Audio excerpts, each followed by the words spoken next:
So today we'll be seeing the foreign trade 2. So we'll be completing foreign trade today.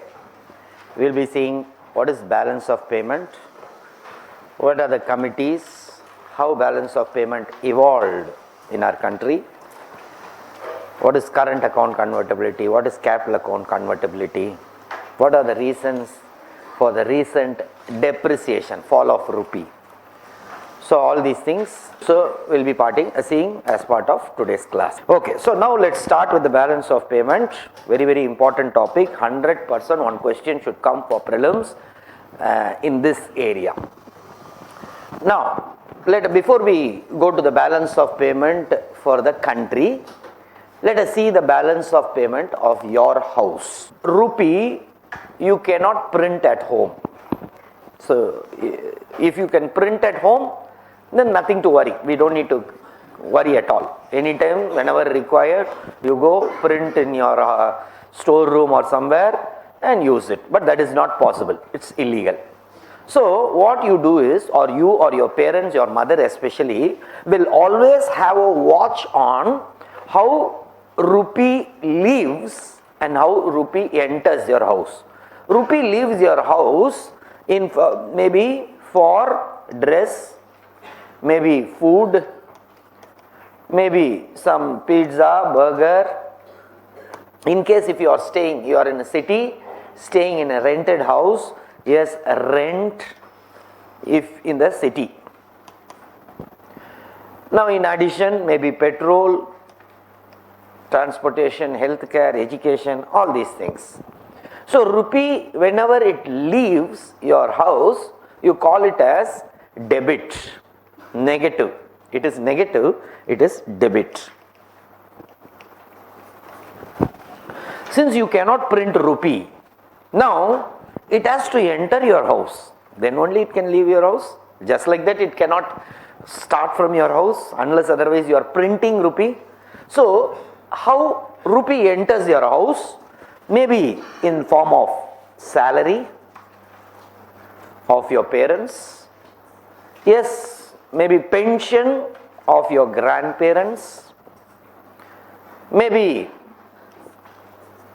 in case in your native place, if you have a house which you have given on rent. Here you are staying in the city, some rented house.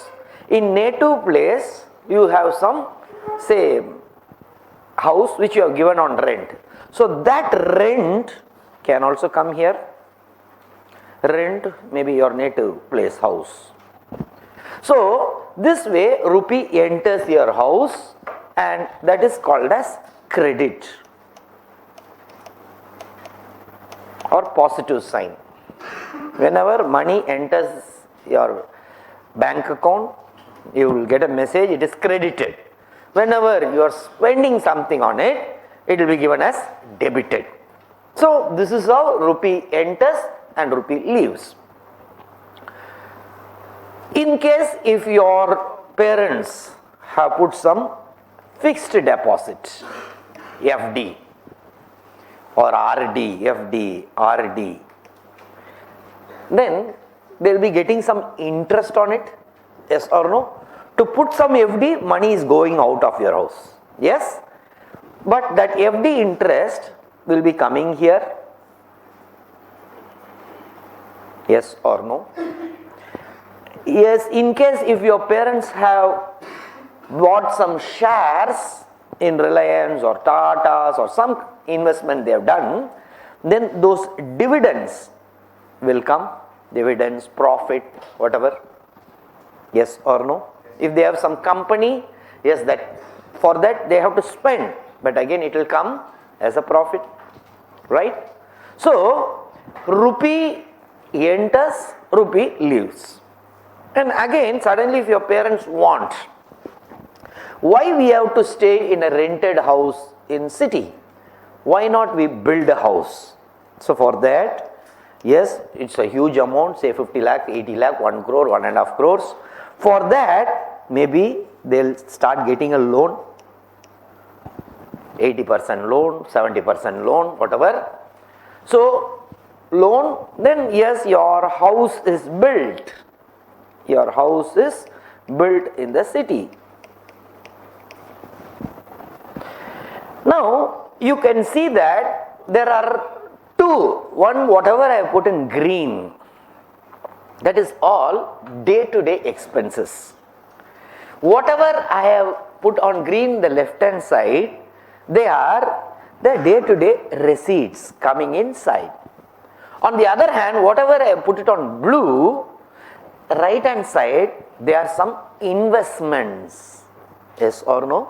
There are some investment like FD, fixed deposit, shares, house. These are all investments. On the other hand, for that you are going to take some loan, which is again creating a liability. This salary you don't need to repay to the company. Your parents need not. This pension, no, once it comes, that's all. Need not return. Rent, whatever you are collecting, that's all. Whereas this loan, you have to repay. Yes or no? So, I can say that there are two types of accounts here. This is the current account, current expenditure, and this is the current receipt. And this side, I'll say this is a capital expenditure, and this is the capital receipt.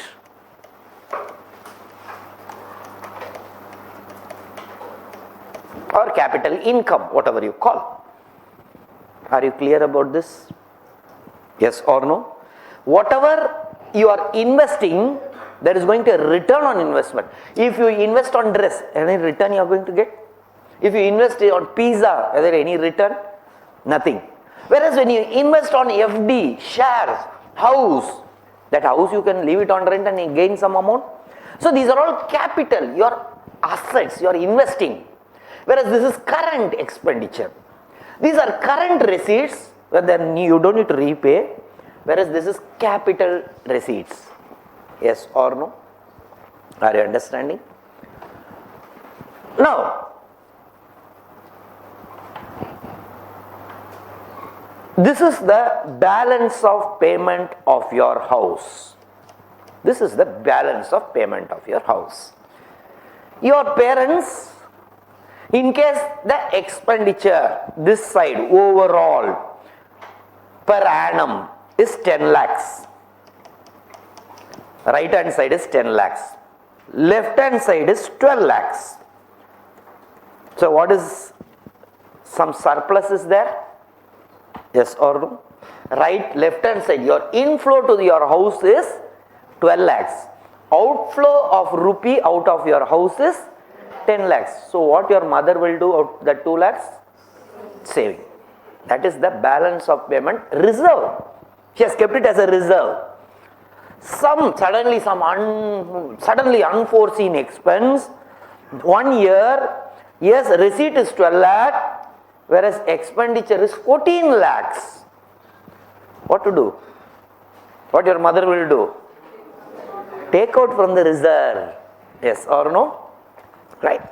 Now, we have seen that there are two types of expenditure. One is current expenditure and another is capital expenditure. We are also seeing there are two types of receipts or inflow or income. That is current receipt and capital receipt. Yes? Now we know there was one civil service aspirant called Madasamy. Now this Madasamy goes to a marriage hall, let us assume, to attend some marriage. He is not yet married. Okay? He is not yet married. Goes to attend one marriage function. So his relatives are all seeing. Now his prospect to one father-in-law, let us assume. What he will see when he will respect Madasamy and give his daughter to Madasamy. If lot of expenditure, current expenditure or capital expenditure, when he will be happy? Will he be happy? Hey, Madasamy wears jeans, modern jeans. He eats a lot of pizzas. He is like food like anything. He has taken big house on rent. He pays rent. Will he give on that count? Yes or no? No. He has a lot of FDRD, shares, houses. Yes or no? Then okay, good. Right?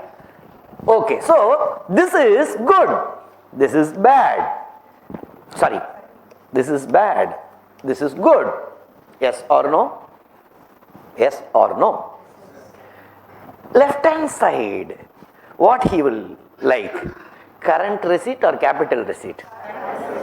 Will he say, just when he was entering the marriage hall, he took one ICICI loan. Before that, last week, he took Axis Bank loan. Will he be happy? No, he has good salary. He has get lot of rent as income, interest, dividend. Yes or no? So, from an economist point of view, always current expenditure is bad, whereas capital expenditure is good. Whereas current receipt is good. Yes or no? Because no repayment. Capital receipt is bad. This is what you will see, you would have studied in public finance class also. Yes? The budget document when the finance minister does. Now, this is the balance of payment of your house. Now, since you cannot print rupee, your mother keeps a watch on this. Right? Always keeps a watch. In case, if there is a problem, reserve is also less. What she'll take decision something? She'll say, okay, why can't you do part-time job also? Right? So that inflow increases. Right? Unnecessarily, why you are wasting pizza, burger and all? No need. No tours this year. Based on that, they'll take decisions. Right? Now,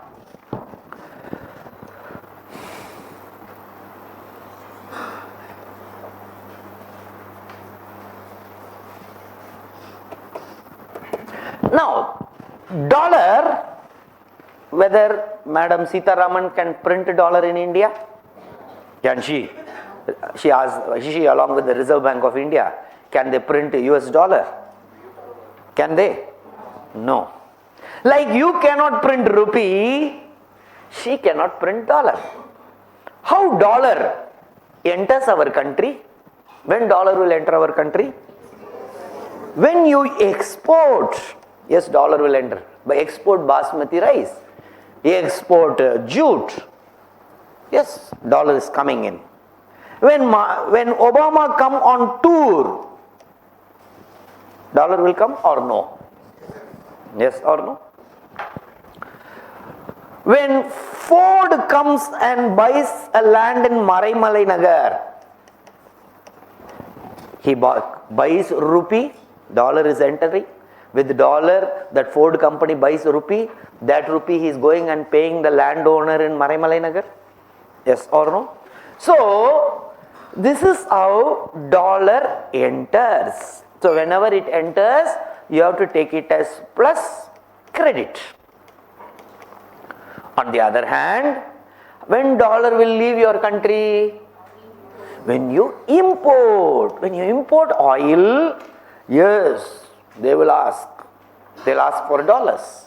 When our Madasami goes on tour by Indians, then they'll buy dollar and go. Yes or no? When Ambani goes outside and invests, when Ambani goes and buys a coal mine in Indonesia, with rupee he has to buy dollar. Yes or no? And go and pay to the coal mine owner.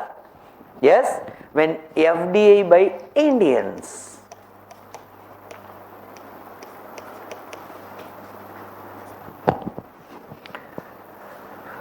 Also, suddenly you want loan. Some government of India is borrowing some loan, or some company, Reliance, is taking loan from American bank because interest rate is less. Yes, loans. On the other hand, when Indian SBI gives loan to some Australian coal company, then dollar will move out. Yes or no? Yes or no? Are you understanding or no? Now, whenever, say, Ford has come, dollar has come inside or gone out? Dollar has come inside. But after that, every month they'll take profit. Yes or no? Now, then the profit will keep going out of India. Yes? Loans we have got, dollar has come, but after that EMI you have to keep paying. Yes or no? So EMI will go out, interest on loans. On the other hand, FDI by Indians, Ambani has gone out, but after that he'll keep receiving profit, that will come in. When SBI has given loan, yes, after say to coal company, Australian coal company, then that will come as interest EMI. Yes or no? Now, this is the balance of payment of our country. Like we saw here, balance of payment of your house, because rupee cannot be printed. Similarly, dollar cannot be printed, so a balance of payment is kept by the finance minister along with the Reserve Bank of India governor. They continuously watch because they are the doctors. Now, what they do is, like there was a current capital, here also this is a current expenditure. Whereas this is a current receipt. There is no repayment liability here. Yes or no? Whereas here, yes, it is a capital expenditure which is going to, you will gain capital expenditure, it will go out. Like you buy a house, FD, it is an investment, but later you will keep getting EMI. Yes or no? So this is an investment, capital expenditure, and this is a capital receipt or capital income or inflow, whatever you call. Yes or no? Are you understanding till now? Yes? Now, if Madam Sitaraman sees, see here this side $100 million, this side say $100 million, whereas this side $90 million. What your mother was doing? Saving. Here there is a balance of payment reserve held by the governor, RBI governor. On the other hand, if here 100, this side 120, then what they will do? Take from the reserve. In case in your savings account nothing, your mother is not having savings, all gone, then what she will do? She will borrow. Borrow from where? Maybe from neighbor. Yes or no? Relative neighbor. Or from bank. Yes? Only these two options. Similarly, if there is a deficit, yes, they will adjust the deficit by releasing the reserve. But in case reserve is empty, they will borrow from friendly countries. Like you borrow from friends and relatives. But friends and relatives also are not ready to give or gone. What you will do next? Borrow from bank. Similarly, he will borrow from IMF, which is another bank for foreign exchange. Is it clear? Yes or no? So there is no difference between balance of payment of your house as well as balance of payment of the country. The same concept only.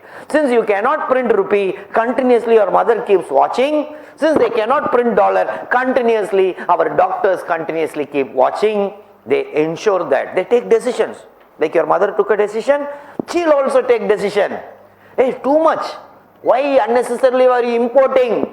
Because of importing dollar is going out. Why can't make in India? Then make in India means unnecessarily we won't import. Why unnecessarily so much? Why dollar can come inside only if we export.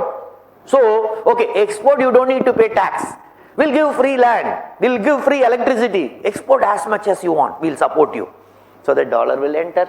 Hey, India, incredible India. They'll go and put two big shows and all. So that Europeans come, US people come, so that tourism benefits. Are you understanding? So based on this, they'll take decisions. Hey, unnecessarily too much import of gold. No. Put heavy duty on that, so that people import less. Are you understanding? Based on this, decisions are taken. Is it clear? Now, how Madam Sitaraman sees, in what format? Now we know balance of payment has current account as well as capital account. Current account as well as capital account. Yes or no? There are two sides to balance of payment, current account as well as capital account. Now in this current account, how she sees? First, she sees how much, one by one she will see. Okay, how much goods are exported, how much goods are imported. If goods are exported, dollar will come in or go out? Come in. Goods are imported, dollar will go out. So she may say, okay, plus $3 million is coming. Whenever it comes in, plus or minus? Plus. So plus $3 million. Oh, minus $6 million means imports are more. This is called as balance of trade. Balance of trade. Where she is seeing what? She is seeing what? Export and import of goods. Goods. Here if you see, she is not seeing services. First part she just see goods. Goods come from which sectors? Primary and secondary sector. So here tertiary sector she won't see first. First she'll, one by one she'll go. So first she sees, okay boss, balance of trade, oh very bad, negative, minus $3 million. Hey, import, try to put more duty, export, promote, based on this she'll take decision. Is it clear? So first she sees the balance of trade, where only goods, no services are there. Then next she'll see, okay, goods, okay, next she'll go to services. Services like, what all services? Tourism will come here. If tourists go out, dollar will go out or come in? Indians go outside. Go out. If Obama comes, dollar comes in. Okay. Railway generally for buying ticket and all, which sector it is? Service sector. Similarly, lot of ships will be hired, yes or no? Because goods export import, for that ship is a tertiary sector, shipping, all these things. Now she sees plus $2 million means that much services we are exporting, minus $1 million. So net is plus $1 million. Right? One by one. These numbers just like that I am giving example. Now normally we know there are factors of production, land, labor, electricity. Whereas these are all not involving factors of production. Tourists coming in and going out. This is not land, labor, electricity. So she calls this as non-factor services. Non-factor, because factors of production are not involved. So non-factor services. Then she sees what is the income from investment.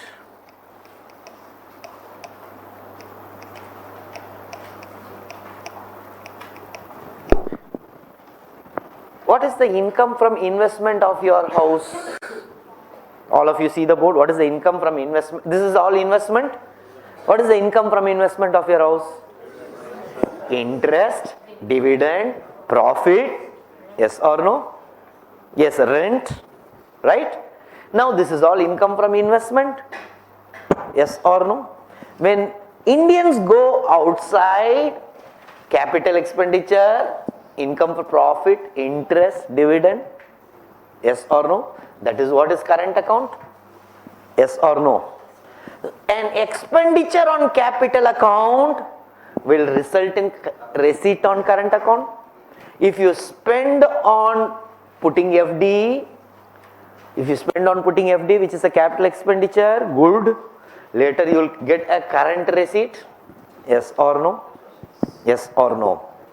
Are you understanding? Yes or no? So here it is not investment she is seeing in, because we are seeing current account only here. Yes, we are not seeing the capital account. We are seeing only current account. So here what all are going to come? What all are going to come? Interest, profits, dividends, all these things are going to come. Now she sees, okay, how much is this? Okay, how many of you have taken loan? You means your parents. How many of you have not taken loans at all? Means your parents have not taken. Please raise your hand. Not taken loans at all for house or bike or car. Means not taken loan at all in life. Raise your hand. Never taken loan in life. Raise your hand. Have you understood the question or no? Right. Okay. How many of you have given loans to some friend, relative? Means some big amount. Big amount means at least 50,000, 1 lakh. How many of you have given loans? Raise your hand. One. You have given loan to whom? Friend. 1. 2. Who else has given loan? 3. You have given loan. To whom? Relation. How much? 1 lakh. Okay. 3. Now maybe out of 150 here, all 150 took loan, but only 3 have given loan. Yes or no? This is the common Indian mentality. Yes or no? So we will be earning more or spending more? Interest will be paying or interest will be receiving more? We will be receiving more, or only if you give loan, interest you will receive? Yes? So you will be paying more or receiving more? Paying more. So maybe plus $3 million, but minus $5 million. Means it's going out. Only very few Reliance are going and invest, but lot of Ford, Hyundai, Nissan, lot of people are coming in. Are you understanding? Lot of banks we give loan, we get loan, whichever country. Whenever our Prime Minister goes and gets a selfie, takes selfie with some Prime Minister, actually he is taking loan then. Okay, remember that. Okay. Whereas whichever Prime Minister comes and visits, where our Prime Minister doesn't receive them in Palam Airport, right royally he stays in Racecourse Road, then actually they are getting loan. That will be only Bhutan, Afghanistan, except them no one else. Okay. So actually we are getting loan more. So it will be say minus $2 million. Okay. Then comes say gifts. Say grant. Grant you have to repay or no? If you have to repay, then it will go to capital account. Right? But here you are not going to repay. So it is unilateral transfer. Unilateral transfer. Only one side. So whenever you get grants, foreign countries are giving grants. If foreign countries are giving grant, you have to repay or no? Repay or no? No. So that is why it is in current account. They may ask you in the exam this part. Okay. Second, they give gifts, or even gifts are given to private also. Someone is giving gift. Angelina Jolie is suddenly impressed with one Murugan here. Okay. So she gives one gift, 10,000 US dollar gift. Dollar is coming in. Yes or no? Right. Gifts and also private remittances. Private remittances. Now what is private remittances? See, one Angelina Jolie working in Ford India in Maraimalai Nagar. She is an American citizen, okay, but she is working where? Working in Ford. Every month she will send salary back to her house. Yes or no? To in California or Los Angeles. So then she will buy dollar and send it back. She will get in salary in rupee, buy dollar and send it back. So dollar will go out. Whereas one Venkatraghavan of us is working in Silicon Valley. He will be sending to Srinagar house. Yes or no to his parents? One Augustine is washing camel in, say, Saudi Arabia. He'll earn some money. He'll be sending it here. Yes or no? Are you understanding? Then it will come inside. Are you understanding? Yes or no? Right. Now, how many Angelina Jolies you have seen? All Kuppamma Subamma or Murugan Kandan? Yes or no? No Angelina Jolie or say some Brad Pitt, whatever. We always see Kuppamma Subamma and Murugan Velaidam. So, whereas if you go outside, you go to any country, you will find lot of Indians. They will be taxi drivers or software workers. Somewhere or other they will be there. Yes or no? So, this should be positive or negative, do you think? Positive. This part will be definitely positive for our country always.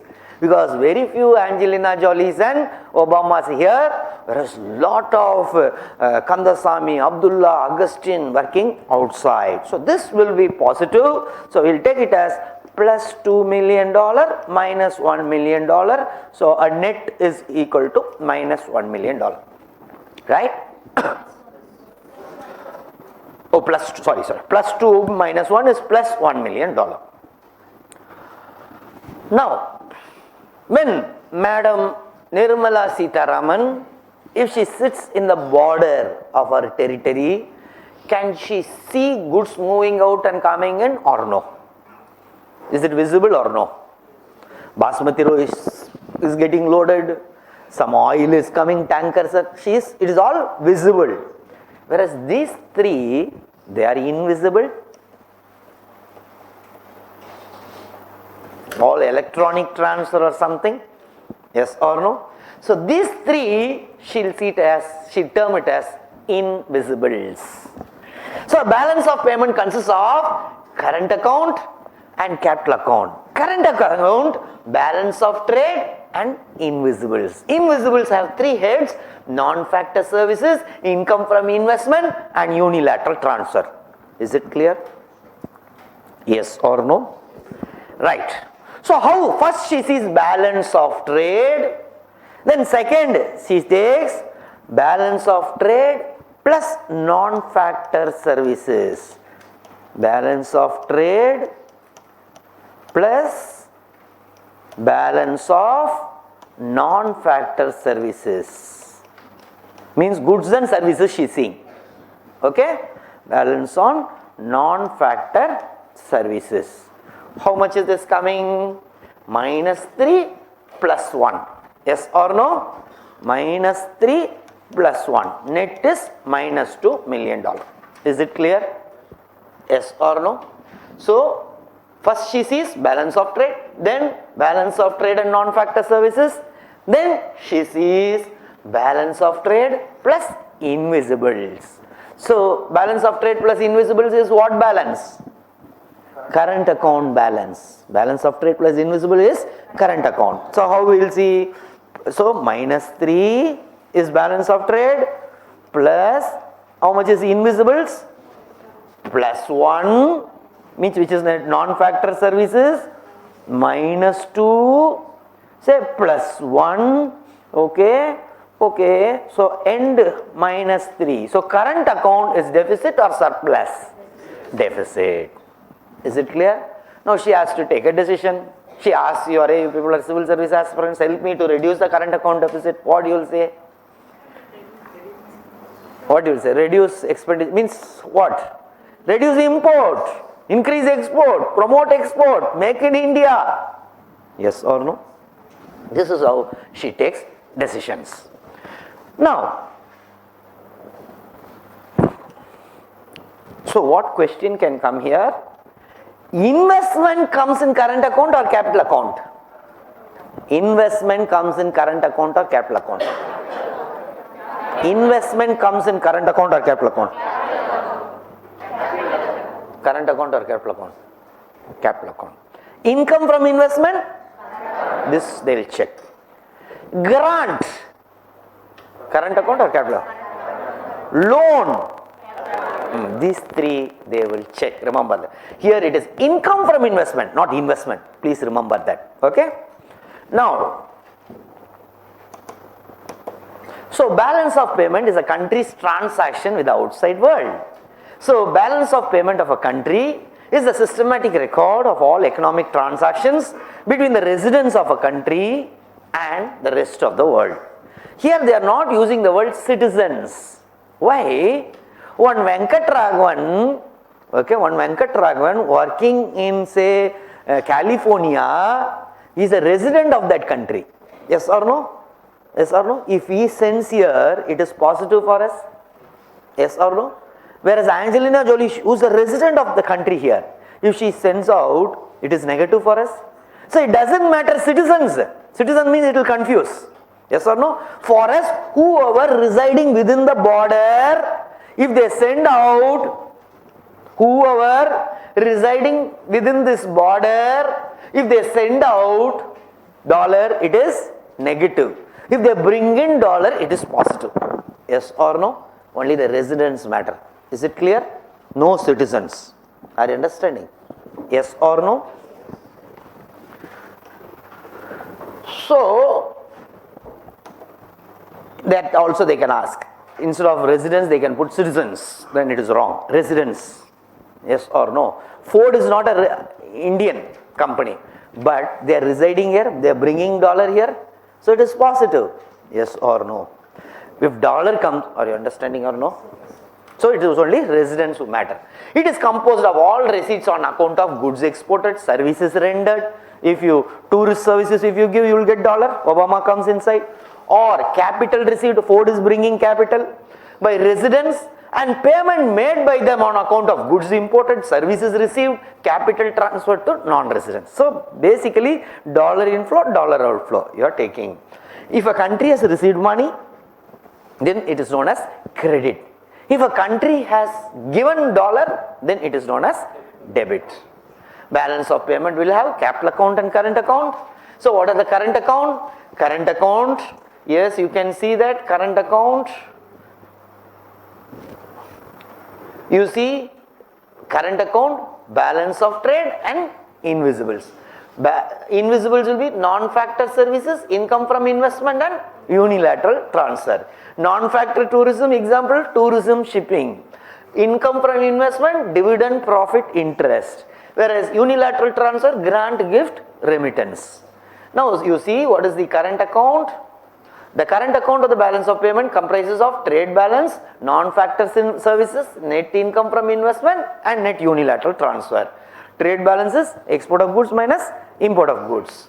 Non-factor, here only goods, no services. Non-factor services, tourism, shipping, etc. Why it is called non-factor? Because it is not related to factors of production like labor, production cost, labor cost, EB, rent, etc.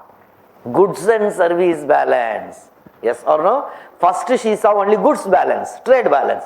Second, goods and service balance. Goods and services balance means what? Trade balance plus non-factor services. Trade balance plus non-factor services.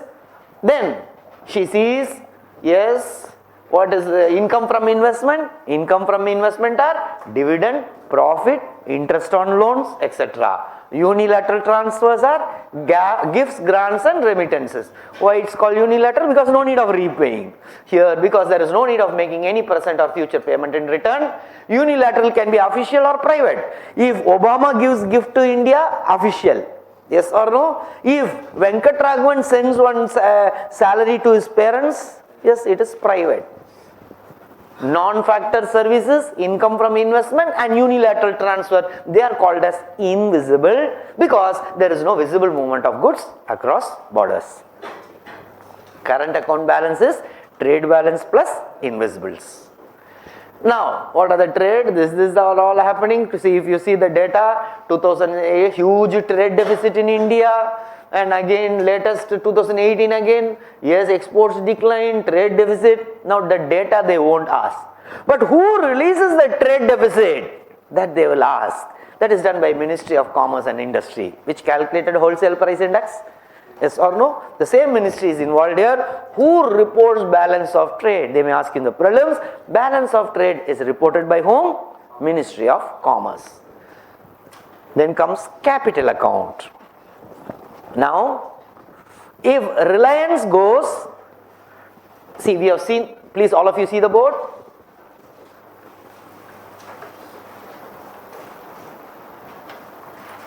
We have seen current account, yes or no? But balance of payment has also other side, capital account, right? Yes or no? Okay. Now, if Reliance goes and invests in coal mine in Indonesia, Tata goes and opens a car factory in China, dollar will go out or dollar will come in capital account. Later as profit it will come in as a current account, right? Okay. Now, when you import oil,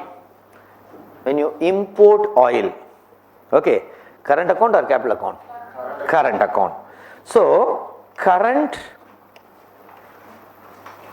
import, it is negative or positive? Dollar, when you will call it as negative, positive? Dollar comes in or goes out? Dollar goes out means negative. Negative. Okay. If we export basmati rice, current export, yes or no? It is called current export or no? Come in or go out? Come in, plus. Okay. Ford comes and invests in India. Capital is imported or exported? Ford is coming inside. Capital is imported. Capital import. Dollar is coming in or going out? Huh? Capital import. Okay. Right. I'll rather write this side so that you'll understand. Imports, I'll take it in right hand side. Okay. Ford coming inside India. Dollar is coming or going out? Coming in. So, it is positive or negative? Positive. Reliance going outside and buying. Capital export. Capital export. Dollar is coming in or going out? Huh? Negative or positive? Are you seeing one small difference here? In current account, export is positive, whereas in capital account, export is negative. In current account, import is negative, dollar will move out, whereas in capital account, import is positive. Are you understanding? There is a mismatch, incongruent, there is something means changing here, yes or no? This is taken from NCERT, so they may be asking you here. Okay. Okay, the capital account basically assets that and all. Transaction capital nature, liability should be there. If Reliance Industry makes an investment abroad, say by purchasing some financial asset, it is capital export. On the other hand, if a foreigner, why can't you come and sit here? Because I think every time I am coming here and blocking. Are you able to see the board clearly? Then why so much pain? Can you read the last line, left hand side? No. Come here. That is your favorite place, eh? Because I always find you there hiding, but always struggling to see that. Why you have free seat here? Come sit here. If foreigners invest in India, it is capital import. How about you, ma? Clancy. Okay. If the foreign investment, yes, can be FDI or FPI, we will see in detail today. What is FDI? If they come and build with brick, cement, okay, like Ford has done, they bought bricks, they bought cement, they bought land, built a factory, then they cannot run away just like that, close down and run away. It is foreign direct investment which is lasting interest. Whereas what is portfolio investment? Portfolio investment, just they are entering the share market. Okay, then anytime they can sell and share and run away. Okay. Now, if a foreign company in India sets up a factory or a shop to do a business directly in the Indian territory, it is direct investment like Ford, Hyundai, Nissan. On the other hand, if the foreigner simply invests in shares and bonds floated by Indian companies because they see good interest, good return, if they see, they will buy. Whenever some other country gives, they'll run away. Now, why it is called portfolio investment? Because, see, you will say finance portfolio is held by whom? Defense portfolio? Rajnath Singh. Home portfolio? Amit Shah. Now you get, it is divided, yes or no? Why they are dividing like that? Because they will find who's performing not, if you give everything to one person, you cannot find who's doing well, who's not doing well. So they will divide. Hey, good, this person, what is his name? From Nitin Gadkari, he's doing a good job, boss. Okay, Madam Sitaraman, no, scope to improve. Lot of problems you are creating. Okay, who's performing, who's not performing, they can gain. Yes or no? You are dividing the risk. Yes or no? Similarly, if you carry a egg, you cannot put the entire thing in one basket. If it falls, gone. So put different. If you carry money and you go in bus or somewhere, better don't put entire money in one pocket. Put somewhere here, this, one purse, one bag. So that even something goes away, you are not losing everything. Yes or no? Dividing the risk. Portfolio. Similarly, when they come and invest, they won't invest in one share, one company. That company suddenly goes, entire money gone. So they divide. Okay, some in automobile. In automobile also some in say Tata, some in Mahindra. Say then telecommunication, then say shipping, like that they divide. That is why it is called as portfolio investment. Is it clear? Yes or no?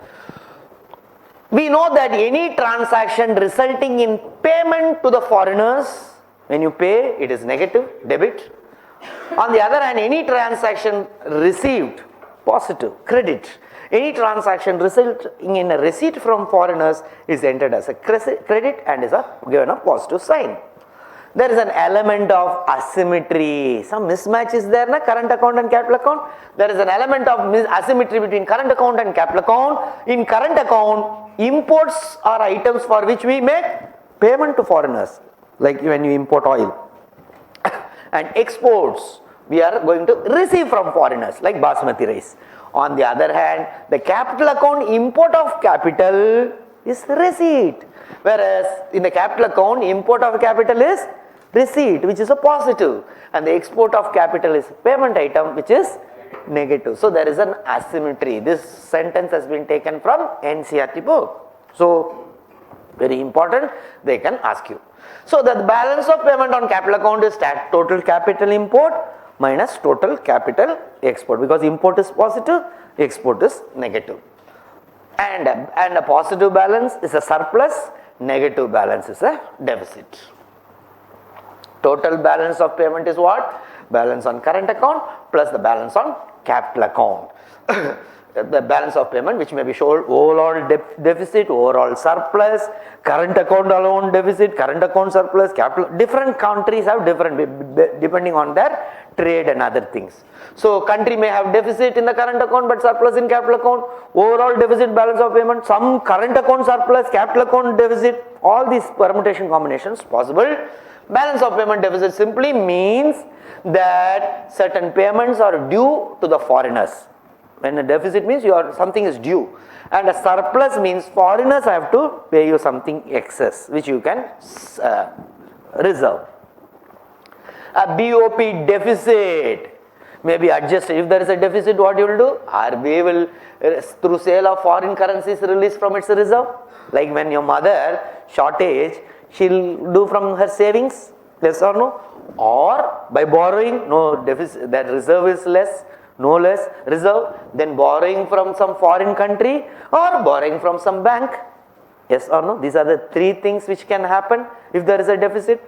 So this again taken from NCERT book. So they may ask you, they will give you three statements. Which of the following will be done when there is a BOP deficit? 1. Yes, foreign exchange reserve, RBI will release. 2. Foreign aid. 3. IMF. Yes, all three possible. Yes or no? In case if BOP is surplus, what he will do? What? Increase the reserve. A surplus may be adjusted by increasing the forex reserve. Is it clear? Yes or no? Now, so we'll go. We saw current account part by part. Yes or no? Balance of trade, invisibles. Invisible consists of what all? Unilateral, non-factor services, income from investment, unilateral. One by one we saw. Now similarly, we will see one by one the capital account. It can be loan, ECB, short-term loan, FDA, FPA, all these things we will see one by one. Okay. External assistance. Now, if India gets loan, positive or negative? Positive or negative? India gets loan, positive or negative? Who says positive? Raise your hand. No one is. Huh? I am asking if India gets loan, positive or negative? From balance of payment of view, I am asking. How many say negative? Raise your hand. Why negative? Huh? Repaying comes in which account? Current or capital? Current account. We are talking about what? Capital account. In capital account, whenever we get loan, positive or negative? Positive from balance of payment of view. Yes or no? Right. When we give loan, negative or positive? Negative, because dollar is moving out. That is called as external assistance. Now, yes, if you get loan from Shinzo Abe, it is bilateral loan. Yes or no? Shinzo Abe of Japan. If you get loan from World Bank, multilateral loan. Yes or no? Yes or no? World Bank or IMF. Bilateral loans, loan from another country. Again, multilateral loans from multilateral agencies like World Bank, IMF and all. So, if we give negative, if we get positive in capital account. Yes or no? So, Madam Sitaraman, first she sees current account, balance of trade, invisibles. Then she sees, okay, capital account step by step. First she sees what? External assistance. Then she sees external commercial borrowing. Means, if Government of India takes loan, it will be first she sees Government of India giving loan, taking loan. Yes or no? Yes or no? Then she sees how much the commercial undertakings. If Reliance is taking loan from say Bank of America or some Japanese bank, then that is also going to reflect in the balance of payment. Dollar coming in, dollar going out. That much only they see.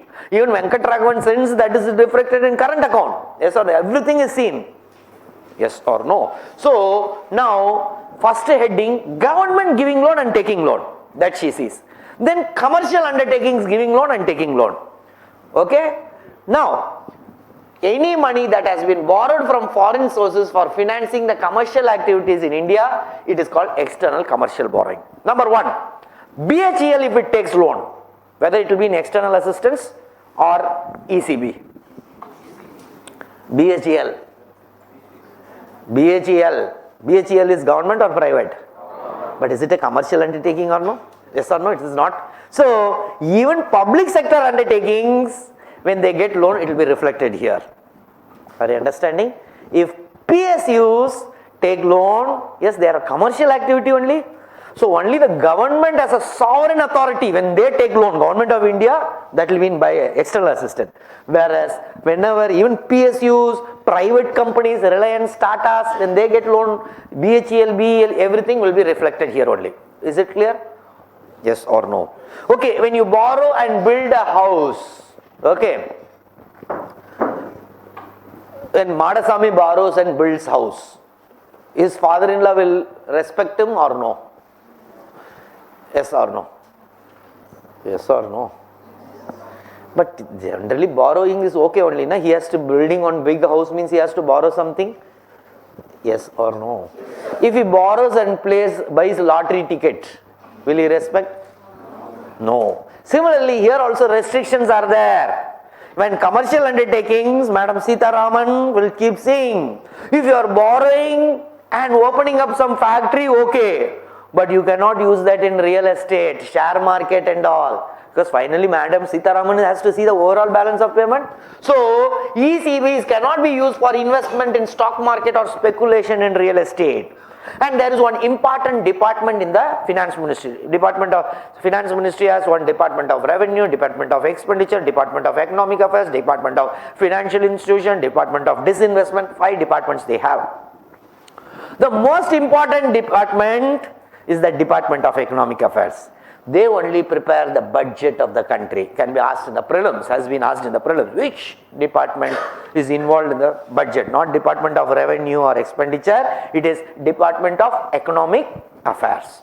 So, this Department of Economic Affairs, Ministry of Finance, along with the Reserve Bank of India, they keep checking, regulating the ECB guidelines. Is it clear?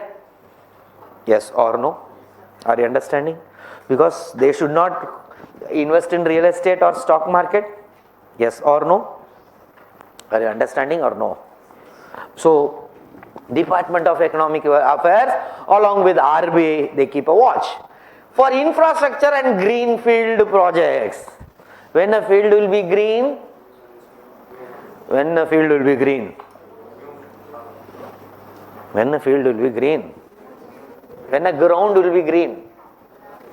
If there is grass. When there will be grass, you have not done anything. Yes or no? So, fresh project is a greenfield project. Something, a new factory, means from the greenfield, from the scratch you have to start. Whereas what is a brownfield project? Already existing, little dirty, brownfield, that's why. Brownfield means existing expansion. Then they call brownfield project. Whereas a new project coming up, they call it as greenfield. So, for infrastructure and greenfield projects, funding up to 50% is allowed through ECB. In telecom sector, up to 50% funding. Means you can externally borrow. That is what they are saying. In dollars you can borrow, you are allowed.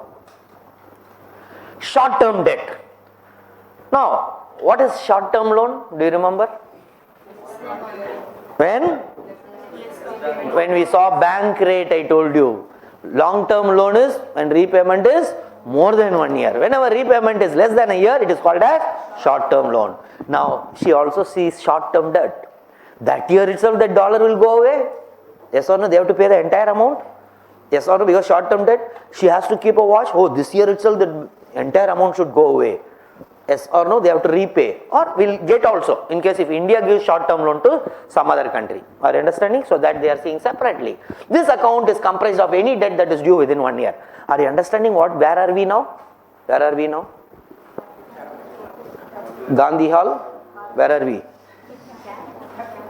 Balance of payment. In balance of payment we saw current account. Now in capital account we first found external assistance, then external commercial borrowing. Yes or no? Then short term debt. One by one we are going. Are you understanding? Okay, next is FDI. Now, as I told you, FDI means cross border investment. They have a lasting interest. Means they cannot just like that run away. Are you understanding? Because it's not easy to sell a company just like that within 1 day and run away. Whereas share, you can sell it within 1 day and run away. Yes or no? That is the difference between FDI and portfolio investment. FDI is also described as investment in the business of a country by a company in another country. Some other country is coming and investing. Why countries want FDI? Because FPI may run away, FDI will be stable. Plus you don't have domestic capital. Whenever they come, they bring in technology also, latest technology. So domestic capital is inadequate for economic growth. Yes, foreign capital is usually essential, at least as a till your capital market is developed. What is capital market? You will understand in the money market, capital market class, nothing but share market. When your share market companies cannot get that much money, then at least foreign capital is required. They have to bring. Yes or no? You will understand in detail in share market class what is capital market. Capital market means if you buy a share, that money goes to Reliance. With that money you can expand this industry. Yes or no? Yes or no? So if all of us don't buy a share, just we buy in gold then there is no use. Yes or no? So then capital market has to come, means foreigners come in, then capital, that is better. That is what they are saying. Till our capital market is established. Foreign capital usually brings in with other scarce productive factors such as technical know-how, business expertise. Yes, that is also brought in. In addition to your money, they are also bringing the technical expertise. Now, what are the roots of FDI? Now, when you go in a road, in a signal, if you see this signal, what you will do? Huh? Go. You will ask anyone's permission? Will you slow down? You see and keep going. Yes or no? If you see this signal, what you will do? Huh? Slow down, because yellow may be followed by red, or yellow may be followed by green also. It is a transition. So you wait, okay, you just slow down. Moment you see an yellow, immediately they slow down, because it can come as red, but in reality when we see yellow, that time only we rush past. Okay, that is the reality.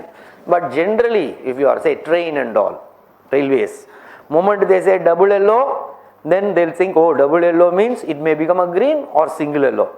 So they'll slow down, say from 120 or 130 kmph, they gradually, because suddenly a train cannot stop and it will jerk. So always when they are going to put a red signal somewhere, say 5 kilometers later, before that it will be alerted by yellow signal, double yellow, single yellow, red. Okay, so that sudden jerk they don't give. That is what. So yellow means it can be converted into green also, depends. If you see this, what you will do? What you will do? Stop. Okay.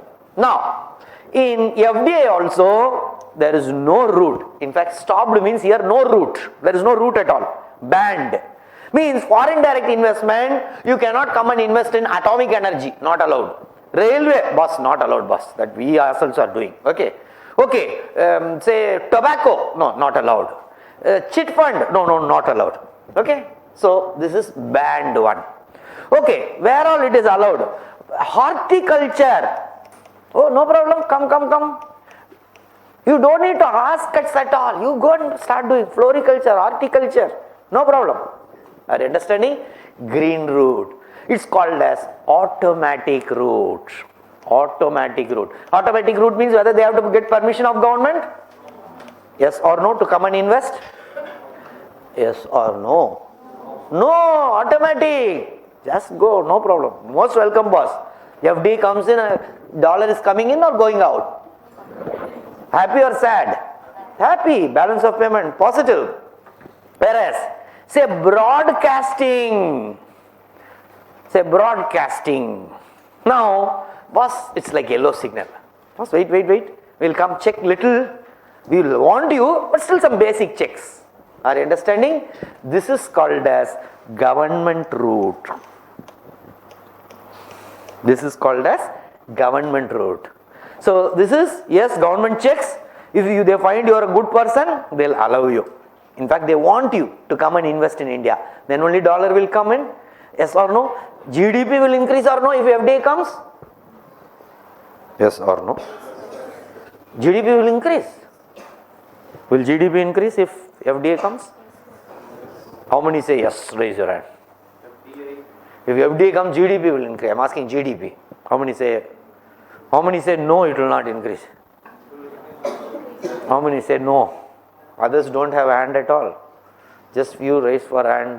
Some GDP will increase, because GDP is whatever you produce within the territory of India. Yes or no? Who produced doesn't matter. Where it is produced matter. That is what is GDP. Whereas in GNP, where produced doesn't matter, who produces matter. Okay, so it within territory, no, wherever it is produced, as long as Indians, yes, it is GNP, that is GNP. No, whoever, Ford or Mahindra, no problem. As long as it is produced within my territory, GDP. Yes or no? So GDP is going to increase. Then unemployment is going to come down. Yes or no? So yes, that they'll always want, but some basic checks they'll do, because they're little apprehensive. So that is government route. Is it clear? The government of the day will have its own FDI policy. They will say, they can decide, in broadcasting no problem, we can put in automatic route. Are you understanding? Then it becomes automatic. Multi-brand retail, if they think, yes, we'll put it automatic, then no need to. The government of the day will decide the FDI policy and put it in the list. Is it clear? Yes or no? Yes or no? So, an Indian company may receive FDI under two routes only, because the third route is banned. Okay. So, two routes. Yes, what are the automatic route, where FDI is allowed under the automatic route without prior approval either of government or RBI in all activities or sectors as specified in the consolidated FDI policy issued by the Government of India from time to time. Government route. Government route means they have to get permission. Now, FDI in activities not covered under the automatic route, they have to get the approval from government, and the government had one FIPB. Government means someone has to give clearance, that is called as Foreign Investment Promotion Board, but now it is not there. It has been removed now, 2017, but still, then who will give the approval now? FIPB consisted of the Secretary, Department of Economic. One Department of Economic Affairs is there. That secretary will be the chairman of, was the chairman of FIPB. Say for example, civil aviation. Civil aviation is government route. Then, are you understanding what I am saying? Civil aviation is government route. Then civil aviation department one secretary will be there. Yes or no? He will be sitting as a member. But Department of Economic Affairs will be the chairman. This was FIPB. However, in 2017 they told no need of FIPB. Then have they removed government route? No. Government route is there. Let them get directly from the civil aviation department only. Why to unnecessarily? My dear friends, what happened? Unnecessarily you are getting disturbed, both of you. Okay. Now, okay. So, now the respective department itself can give. No need to go to FIPB also. Is it clear? Yes or no? So, is there a government route now? Yes or no? Yes, it is there. However, FIPB has been abolished. Now, what are the prohibited routes? Lottery, this, that, gambling, chit fund, nidhi company, all these things, atomic energy railway. See, atomic energy railway, all these things are banned. Now, FIPB, is it there or no? FIPB is there? No, it has been abolished. Okay, FIPB was a government body that offered a single window clearance. Single window means go to one window, you ask the soap I want, they'll give. Say I want oil, they'll give. They want, say I want medicine, say metacin, saridon, they'll give. Means in a single window, you don't need to go to pharmacy shop, you don't need to go to retail, everything if you get in a single window from a window, that is single window. Yes or no? Similarly, you don't need to go to different ministries. If you want to open, because as a foreigner you won't know whom to approach. So one single window was there, that was FIPB. They'll give an application, then the Department of Economic Affairs used to be the chairman, then members used to be the respective different secretaries, they used to give the clearance. That were not allowed, whichever was not having access through automatic route, whichever is not banned, then they can come under government route. FIPB used to give. FIPB consists of different ministries with Secretary, Department of Economic Affairs in the chair. Means he was the chairman or she was the chairman. FIPB was abolished in 2017. They thought FIPB is also creating some delay. Unnecessarily, why they have to go? Respect to let the department give. So now individual departments of the government has been empowered to clear FDI proposals. Means if it is say broadcasting related, then Ministry of Broadcasting will take care. Civil aviation, some say Air Asia wants to open up in India, invest in India, yes, then Civil Aviation Ministry. In consultation, however, with one Department for Promotion of Industry and Internal Trade, DPIIT. This is coming under which ministry? Ministry of Commerce. They are just helping, that's all. Just for procedures and all. Otherwise, the decision will be taken by whom? The respective department only. Now, FIPB is no longer there. So, Department for Promotion of Industry and Internal Trade will just say what are the procedures and all. Otherwise, the respective department will do. Investments above 5,000 crore rupees. Then the secretary cannot decide, then there will be one cabinet committee. There is always one important financial decisions are taken by cabinet committee on economic affairs. So cabinet committee on economic affairs, yes, all finance minister will be one member, say civil aviation minister, like that, some key people will be there. They will decide, because if the investment is more than 5,000 crore, up to 5,000 crore rupees, means dollar only they are bringing in, you convert it into rupee, equivalent rupee. If it is less than 5,000 crore rupee, then the respective department, more than 5,000 crore rupee, who will invest? Who will clear? Cabinet Committee on Economic Affairs. Any doubt till now? Are you following? Are you understanding till now? Right. Any doubt till now?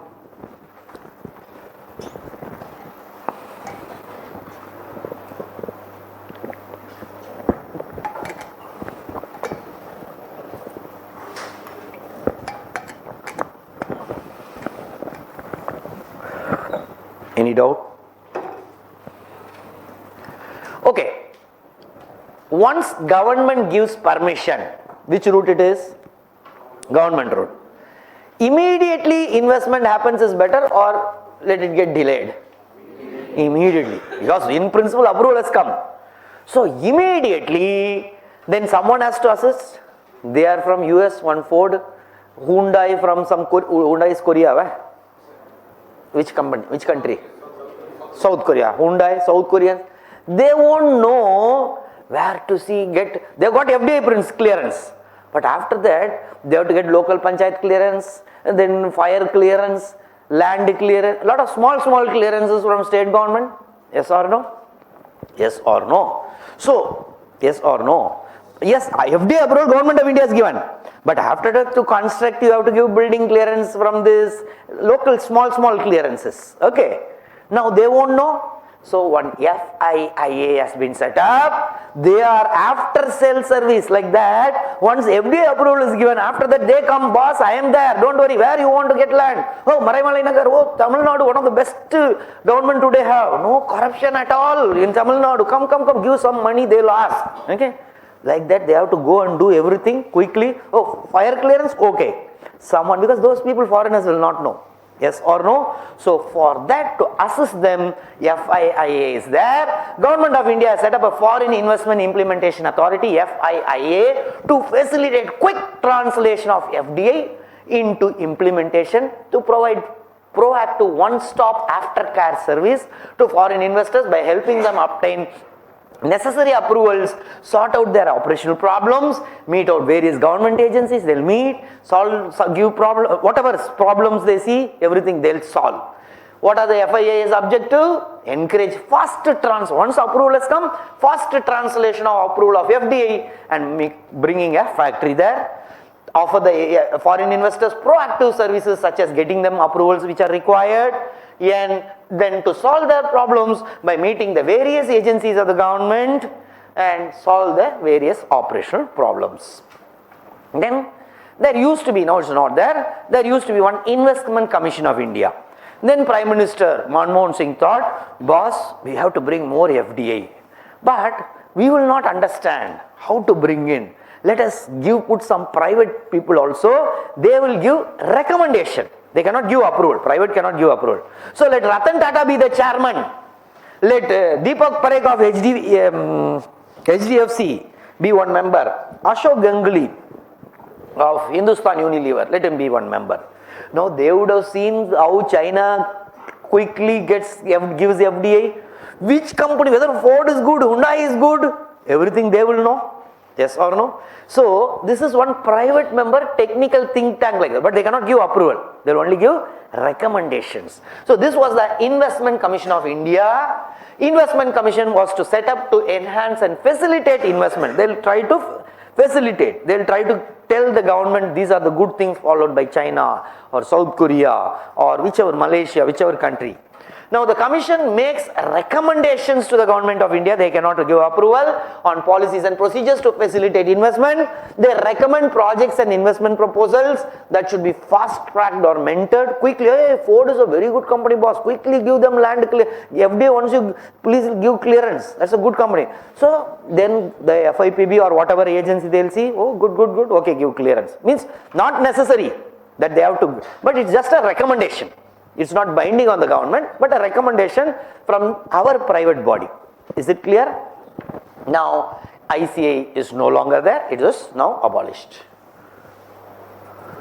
Any doubt till now? Any doubt till now? Okay. Now, FDA, we are capital account one by one we are exhausting. Now, FDA, we saw what are the things? Routes we saw. Yes or no?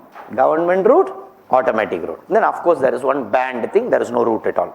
Now, next is FPI, Foreign Portfolio Investment.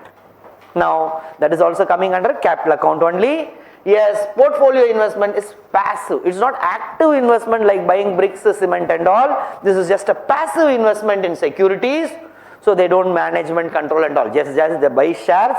Okay. Now, a portfolio investment is an investment made by an investor who is not interested in the management and all.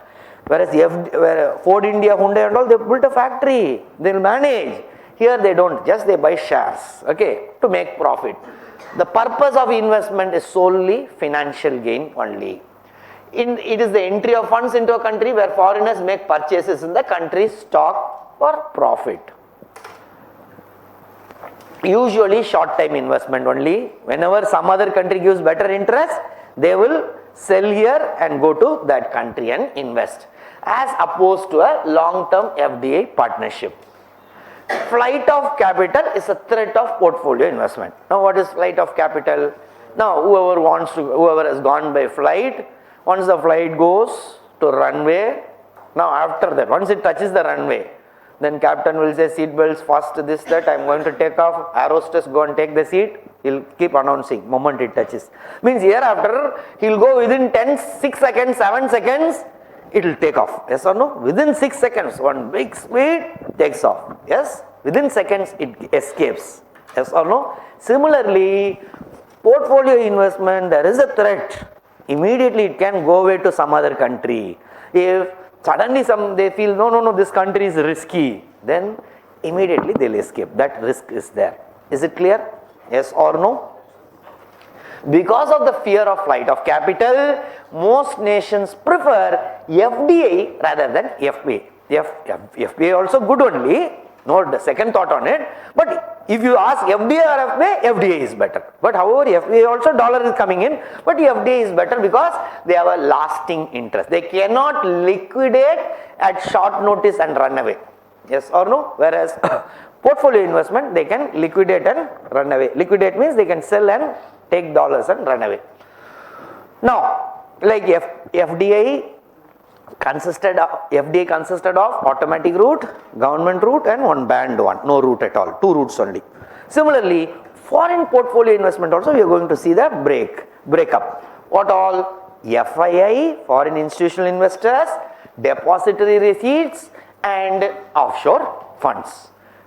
Are you understanding? Part by part we are going. Are you able to understand? Yes. Now, what is, before we go, let us take one small left and see what exactly happens and then we'll go to our main route. What is flight of capital? Flight of capital when occurs when assets or money rapidly flow out of a country due to some economic consequence. Suddenly they are feeling, no boss, this country is not okay. Then they will immediately sell, or that country is giving a better interest rate.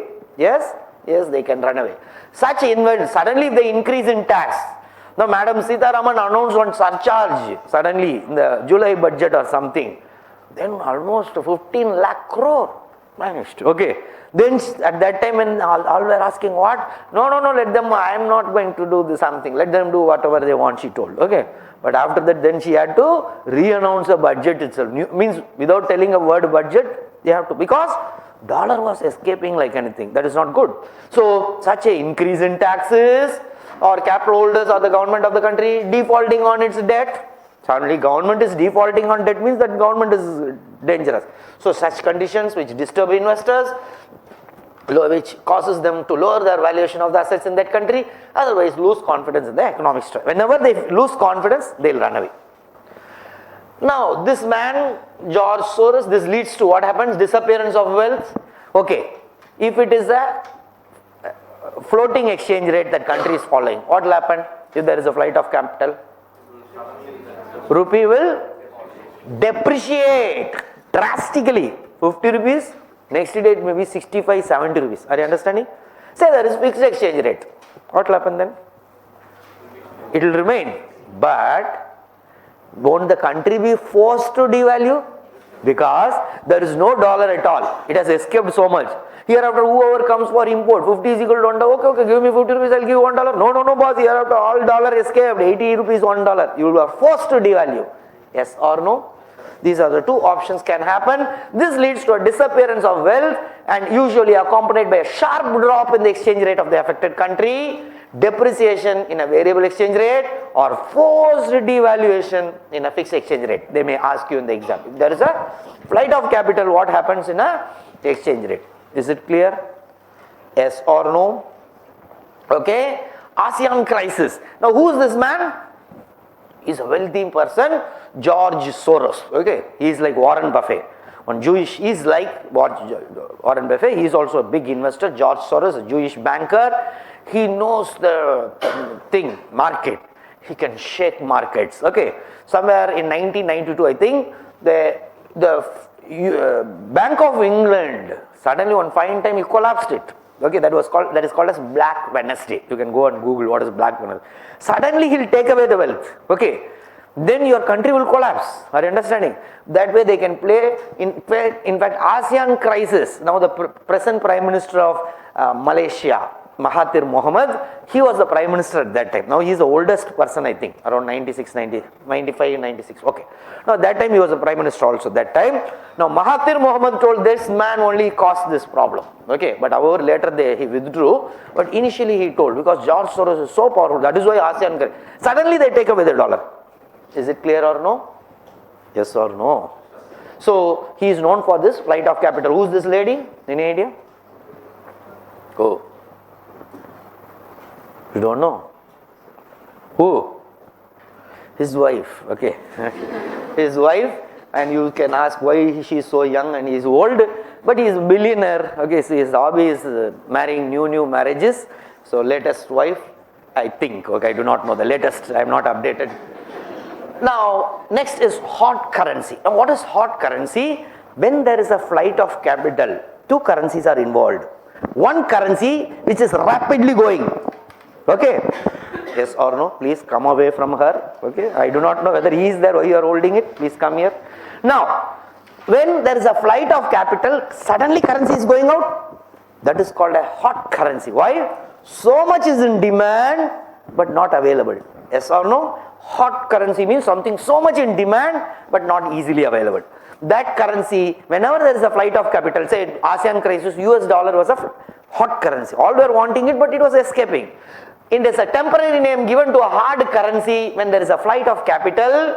During ASEAN crisis, US dollar was a hot currency. What is heated currency? That can also they can ask in prelims. The domestic currency, which is continuously hammered. Say 51 rupees, 52 dollar, 55, 60, 70, means which is repeatedly getting hammered. That is called as heated currency. Are you understand? When there is a flight of capital, one domestic currency, one currency which is leaving. Leaving, that is the hot currency. Whichever the domestic is called as heated currency. Now, when hard currency is exiting, flight of capital, that domestic currency will be under pressure. So, domestic currency is termed as heated currency under hammering. Is it clear? Yes or no? Yes or no? Okay, now we took a left turn and saw some what is flight of capital. Now let's go back to our main route. We are in capital account under FPI. There are three things. One is FII, another is DR, depository receipt, then offshore fund. Yes or no? One by one we are going. Yes or no? Now, who is foreign institutional investor? Someone who is having huge money, say George Soros. Warren Buffett. Now they see some good interest rate, good return, they'll come and invest. They are called as foreign institutional investor. Now, if you want to open a bank, who gives permission to you? RBI, because they are the regulator. Similarly, there is one, the regulator for share markets like Bombay Stock Exchange, National Stock Exchange, there is a regulator called SEBI. TRI is for all your mobiles, telecommunication like BSNL, Airtel and all. Now, SEBI, Securities and Exchange Board of India. Now, this SEBI, they have to go, say, boss, I am Warren Buffett, or I am, say, George Soros, I want to invest in your country. Okay, boss, immediately welcome, have tea, okay, fill up a form, okay. He is a foreign institution. Of course, since they have to get a permission. But SEBI will say, okay, you do whatever you want, invest, we want you. But however, don't buy more than 20% share or 40, 50% and all in some companies alone. Then suddenly he'll become Reliance owner. Yes or no? He'll buy 50% share, then Ambani will come to streets. Yes or no? All shares he'll buy. He'll become the owner, not streets. They have to pay money for that. So there is but however, there is a restriction. In the sense, you have to buy, but not in one company alone or one sector alone. There will be a cap, right? Otherwise, yes, they want that because dollar is coming in. The term is used most commonly in India to refer to outside companies investing in financial markets of India. International institutional investors must register with SEBI to participate in the market. Okay, whoever wants. One of the major regulations pertaining to FII is placing some limit on FII ownership in Indian companies. You cannot buy more than 10%, 20%, like that they keep some limits. Otherwise, okay. Is it clear? Yes or no? Okay. Now, what is participatory note? Now, participatory note, did Guna sir tell? Did say. You understood? Yes or no? Participatory or promissory? Participatory note. Okay. So, you know what is participatory note? Should I explain, or whoever has not understood, raise your hand? Whoever has understood, raise your hand. What a useless batch. If you don't understand, I'll explain. Tell if you have understood. You know what is participatory note? You can I can explain. Okay. Now there is one SEBI, yes or no, which is regulated. There is one Warren Buffett or George Soros, FII, yes or no, he has come and participated. Sorry, he has come and signed with whom? SEBI, got a license to invest. Okay, got a permission. Now, forget him for some time. Say one person, one huge corruption he has made. Say some 100 crore. Okay, 100 crore is one minister in some state. Okay, definitely not Tamil Nadu, because honest state, as I always say. Okay, especially the current government. Okay. So one minister is having 100 crore. Oh, he thinks, 100 crore IT raid will come or some problem. Why to have it? So this 100 crore is there in that house. Okay. Now he thinks, okay, he calls on Hawala dealer. Okay, Hawala broker. Boss, 100 crore I cannot keep it. Do something. Okay. So, okay sir, okay, 100 crore. Can you give me 2 crore? No problem, 2 crore take. Okay, 2% cut. Okay. Now balance 98 crore, I will convert it into dollar and move out of the country. Okay, so that no one will catch you. So now 98 crore or 100 crore, 2 crore person commission for it. Okay, now 98 crore is there. Now this Hawala broker will come, collect all the 98 crore cash and say, give me some 10 days, we'll deposit the equivalent dollar in one Swiss bank account and give you the number against your name. Now this 98 crore he takes. Now he cannot go and convert it in forex market. He'll catch how 98 crore came. Okay, what he'll do? Now he'll go to Hawala route. He'll take 98 crores with him and call his friends, Hawala brokers in, say, US, Saudi, Kuwait, different countries, and say, boss, I have 98 crores at disposal in Chennai. Okay, rupee. You do whatever. Okay, he'll take care. Now, they in turn, say someone in Dubai is there one day. He will go have his own connection. He will go and talk to Indians. hey, monthly salary you are sending back, okay, where to your parents, okay, how much money you are planning to send? No, this time we are sending, I am planning to send around 1 lakh rupee, okay, to my parents. 1 lakh rupee means equivalent to say some 1 lakh rupee means how many dollars? 70 means what? Okay, I want to send around $5,000. Okay, 5,000 into 70, how much? 3,50,000. Okay, okay, $5,000. Okay, if you can't send it through bank, money exchange, they'll get commission and all. Yes or no? So 3.5 lakh rupees. Now, if you pay now, 3.5 lakh will not reach them. At least only 3,30,000 or 40,000, 10,000 you are going to lease. Give it to me. Okay, that $5,000. Instead of 3,50,000, I'll pay to your parents 3,60,000. Agreed? What you will do in that case? Will you say yes or no? No, no, a patriotic Indian I won't send, will you say? No, boss. Okay, boss, 3,60,000. What is your order? In Ramnad, this much, this address. Okay? No, don't worry. Tomorrow your parents will get it. After that also, you can give me this dollar. Okay? Okay, done. Now they'll call. Boss, calling from Dubai. 3,60,000 settled there, Ramnad, this address. Now 98 crore is there, they'll go 3,60,000. Yes? Now $5,000. Okay, parents received SMS came, $5,000 collected. Okay? Now this like that gradually dollar without entering, rupee this side getting distributed in different places, dollar continuously accumulated. Yes or no? That dollar now they'll open in one Swiss bank account against this person and that goes there. Is it clear? Yes or no? This is called Hawala route. Now, suddenly our minister sees, boss, good, why can't we invest in Indian market only? We can open one company in Mauritius, say XYZ name company. Now that wants to invest in it, but however these people may suspect me. Okay, I'll go and see that foreign institutional investor, FII, okay? Warren Buffett or George Soros. They have already got permission, yes or no? So they will say, boss, I want to invest in Indian share market. So FII will say, oh, go and meet whom he has to meet. SEBI, go and meet SEBI, boss. No, boss, I cannot wear. So okay, that fellow I will not. They'll later ask me several questions. You have got permission. You along with you, I'll also invest. You give me some share. Let us participate together. So they wear a mask to SEBI. SEBI doesn't know who they are. They have an agreement, participatory note with whom? Foreign institutional investor who has already got the permission. Yes or no? Now, this foreign institutional investor, when he invests, he say, I also signed some participatory note. Through that $3 million, I am investing $4 million. Are you understanding? So this way, one illegal money, there is a scope for coming inside in India. SEBI doesn't know who's that participatory note because there is a masked one. Means no thing, they are not understanding. Yes or no? This is called participatory note. Is it clear? Yes or no?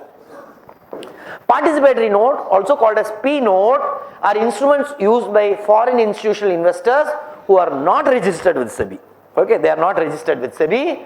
They are given by FIIs to people who are not registered with SEBI. Participatory notes are instruments issued by SEBI registered foreign institutional investors to entities that want to invest in Indian markets but do not want directly registered with the market, resulting in concealment of investors' identity.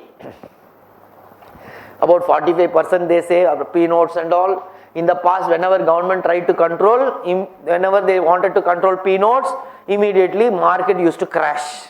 If they go, rupee will crash. So ban on PNs has the capacity to erode whatever share gains and all. Indian tax officials feel that P notes are becoming a favorite among host of Indian money launderers. What is laundering? What is your cloth laundering? What is making it white from dirt, removing dirt, making it white. Similarly, what is money laundering? Making the black money launder and make it white. Now suddenly one ABC company is there from Mauritius, wants to invest in India, it's laundered money. Yes or no? It is not black money, that 95 crore or 100 crore. Not a corruption money. ABC company. Are you understanding? This is called money laundering. Converting black to white money is called as money laundering.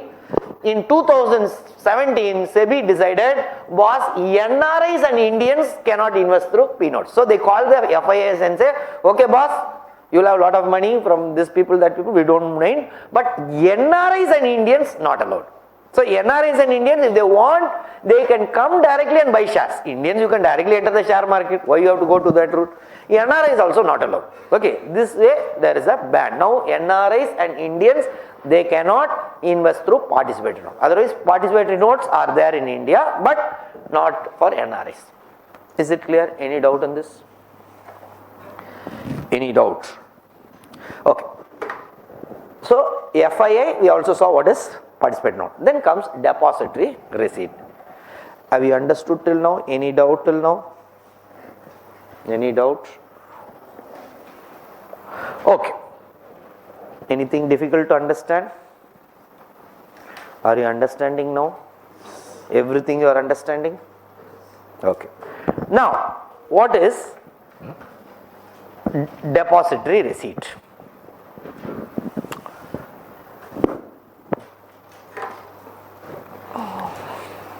Say, one,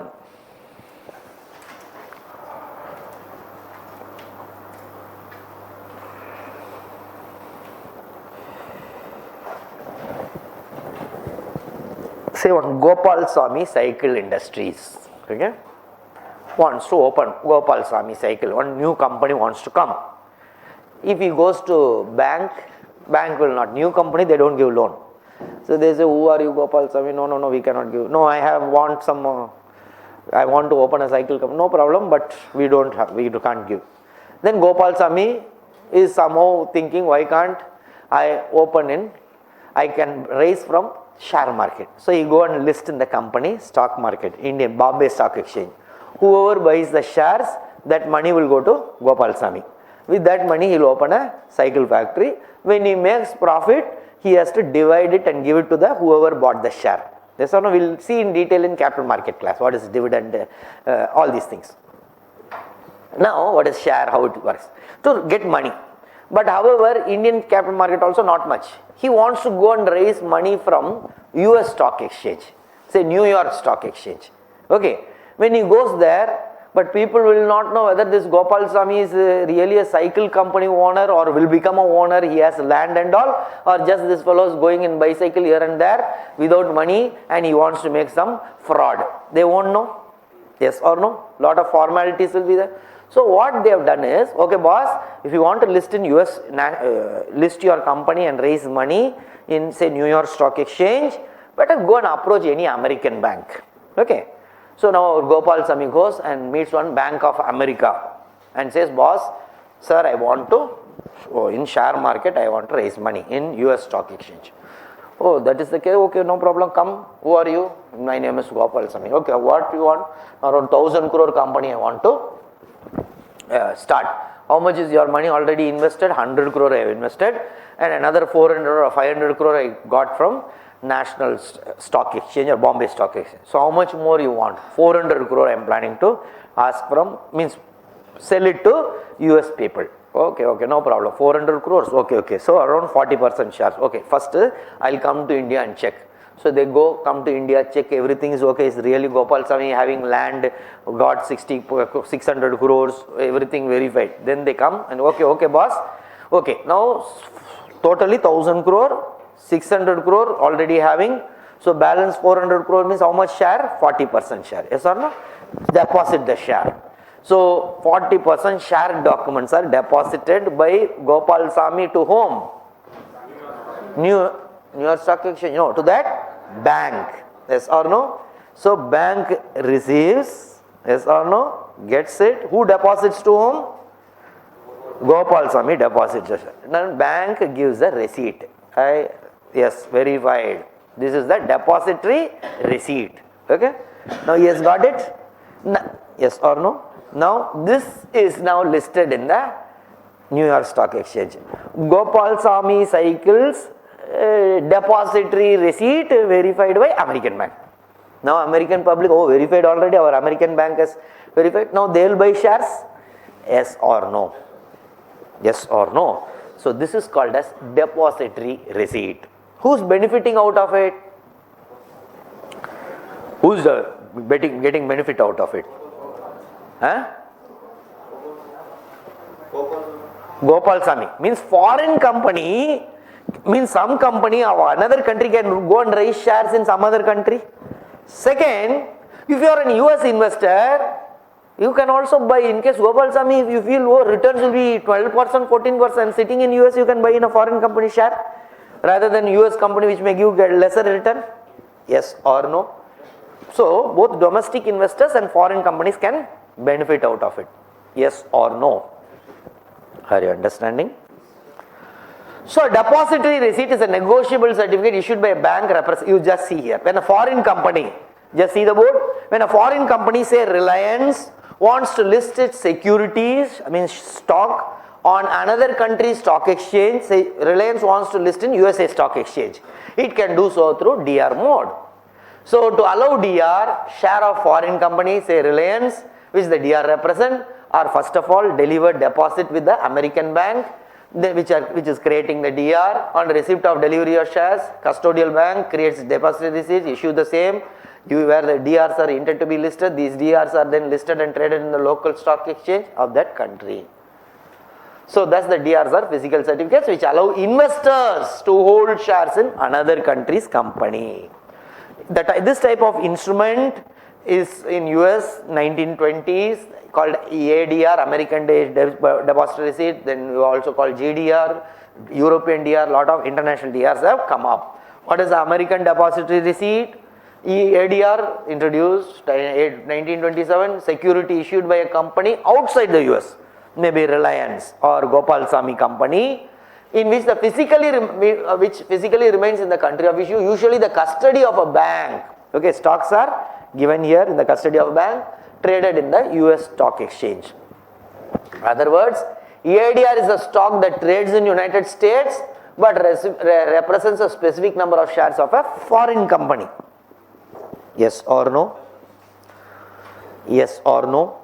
Are you understanding? Any doubt till now? EIDR were introduced with a view to simplify the physical handling and legal technicalities governing foreign securities as a result of complexity. Directly if a company goes, people will also not know a lot of complex legal procedures. For that this was introduced. What is IDR? Indian Depository Receipt. Because it is written there. But what do you understand? Who will come and invest? Who will come and list? Foreign company, say Winsang Cycle Industry wants to list in Bombay Stock Exchange. They will approach the local SBI or ICICI, deposit their shares, depository receipt is given. That DR, Winsang depository receipt verified by SBI can be listed in Bombay Stock Exchange. Who is getting benefited? Winsang, that company. Also, we as Indians can buy. Winsang is giving 25%, whereas Reliance is giving 12%, 14%. Winsang, we will buy that. Both are benefited. Is it clear? SEBI has issued guidelines for foreign companies who wish to raise capital in India by issuing Indian depository receipts. Thus, IDRs will be transferable securities to be listed on Indian stock exchange in the form of depository receipt. IDR will allow the Indian investors like you and me to tap the opportunities in stock of foreign companies like Winsang, and that too without the risk of investing directly because SBI or ICICI has verified. Thus now Indian investors will have easy access to international capital market. Is it clear? Yes or no? So what are offshore funds? Now we are, yes, still at capital account. Now an offshore fund refers to a mutual fund that invests its assets abroad and not in India. Now, what is a mutual fund? Now, say someone wants to invest in stock market. Now, whom you will approach? Who will give you good idea? Who will give you idea which share will go up, which share will go down? Huh? Expert. He is called a portfolio manager. Okay, a portfolio manager is an expert. They are the highest paid in the world. Extraordinary. They should have that capacity, brain, or whatever you call, expertise. Huge money they will charge, highest paid. But you are planning to invest 20,000 rupees, 40,000 rupees, 50,000 rupees, 1,000 rupees. 1,000 rupees also you can buy share. 100 rupees, whatever. Can you engage a portfolio manager? Can you? Because he will not even look at you. Okay. But then small investors cannot. What to do? So mutual funds started.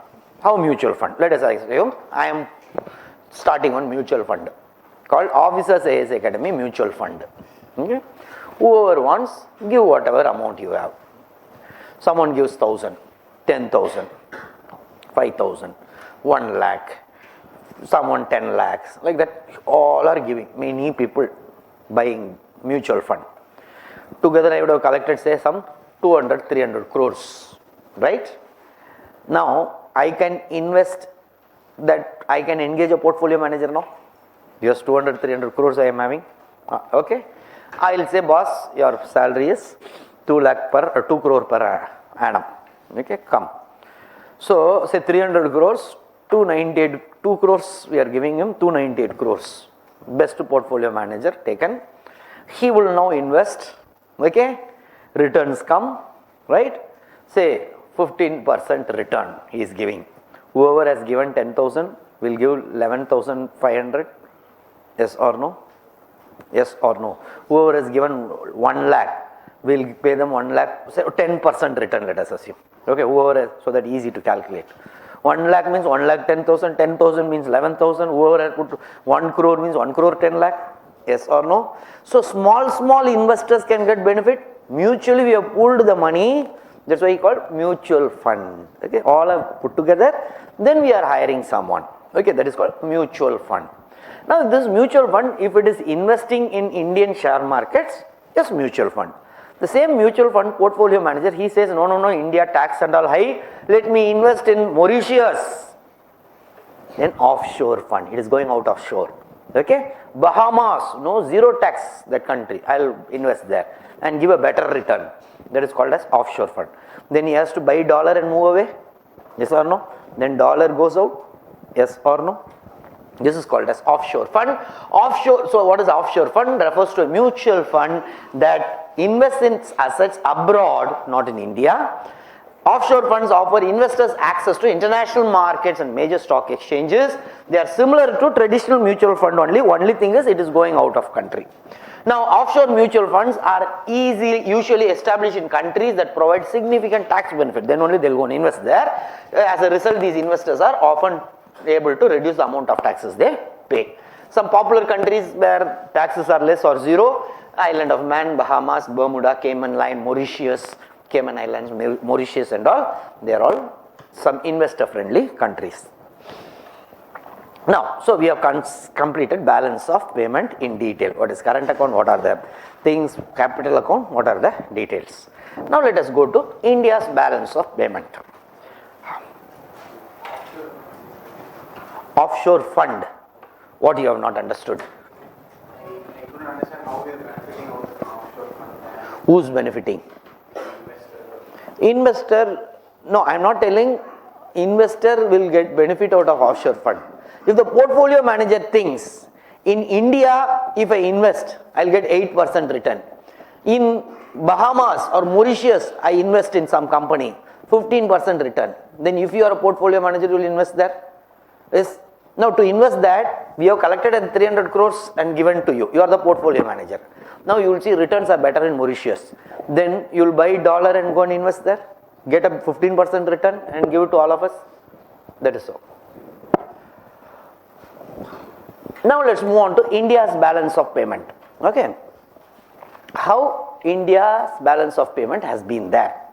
Now if you see, first crisis started in 1956-57. Till that no problem. Right from independence we were not having. Crisis means reserve is very less. Yes or no? When there crisis will be there, your saving is very, very less. Earning comes down, then you will be worrying. In your home, there is no saving or very less saving. Whereas earning suddenly going down, then you will start worrying. That is what first crisis started in 56-57. See, from 1947 till 56, India had current account surplus. However, by the end of first plan, 51-56, the trade, first 5-year plan, the trade deficit was 542 crore. Trade deficit where you saw in the balance of payment, current account or capital account? Current or capital? Current account. Left hand side or right hand side? Left hand side. But right hand side was? Right hand side was what? In current account, if left hand side is trade, right hand side is what? Expenditure. In current account, see, balance of payment, left hand side, current account, capital account. In current account, left hand side was balance of trade. Right hand side was invisibles. Yes or no? Yes. So trade deficit means minus or plus? Minus. So minus 542 crore. Net invisibles was 500 crore. So plus. 542 plus 500 how much? Minus 542 plus 500 how much? Minus 42. So trade account is means current account is deficit. Yes or no? So thus giving a BOP current account deficit of 42 crore. Immediately what you will do? Yes, first crisis controls, import reduce, export try to promote, like that it started. Then crisis of 19, second crisis. Now yes, India had some problem, Indo-Pakistan war, US was siding with Pakistan, then lot of issues happened, then Pakistan, US responded, then PL 480 again, little later with Vietnam war, that issue. So this crisis, what is PL 480, I already told in planning class, public law 480, free of cost, wheat was coming inside. Now they are stopping that, but you need wheat, then you have to import wheat, for that you need dollar. Yes or no? So, yes or no? So that was a problem. Then again, the last crisis, before this crisis 1990-91, if you see 7th plan end between 85 and 1989-90 itself, trade deficit minus 5420, because deficit means minus 54,204 crore. Net invisible was plus 13,157. So 54,204 plus 30 means minus 54,204 plus 13,157 will be minus 41047. Yes or no? Yes or no? Minus and plus and all you should know, right? So minus plus plus, so this gets reduced, minus 41,000 crore. Now this is a deficit. So yes, problem started. India then gradually had three major problems. One internal, Rajiv Gandhi 91, no more. One leader, external, yes, Gulf War, already deficit was less, deficit was high. Now suddenly oil prices further started shooting up. Then deficit will increase because compulsorily you have to import oil. But earlier another problem started, that side Russia was giving, USSR was there till now. We used to import some oil from them also in rupee, by paying rupee. Rupee-ruble trade. But no, now that is collapsed. Now, so huge problem was there. India's credit rating got downgraded. Gulf War, this international commitments we were not paying properly. ECB was closed for India. Then finally NRIs. Now NRIs are who always deposit their earnings, like we put FD, they earn and put their dollar as FD in India. Now they finally thought, boss, what India, I think our money will go away. Okay. So they started withdrawing. Whatever little dollar started going out. One point of time, only 3 weeks US dollar reserve was there, forex reserve. Only how much?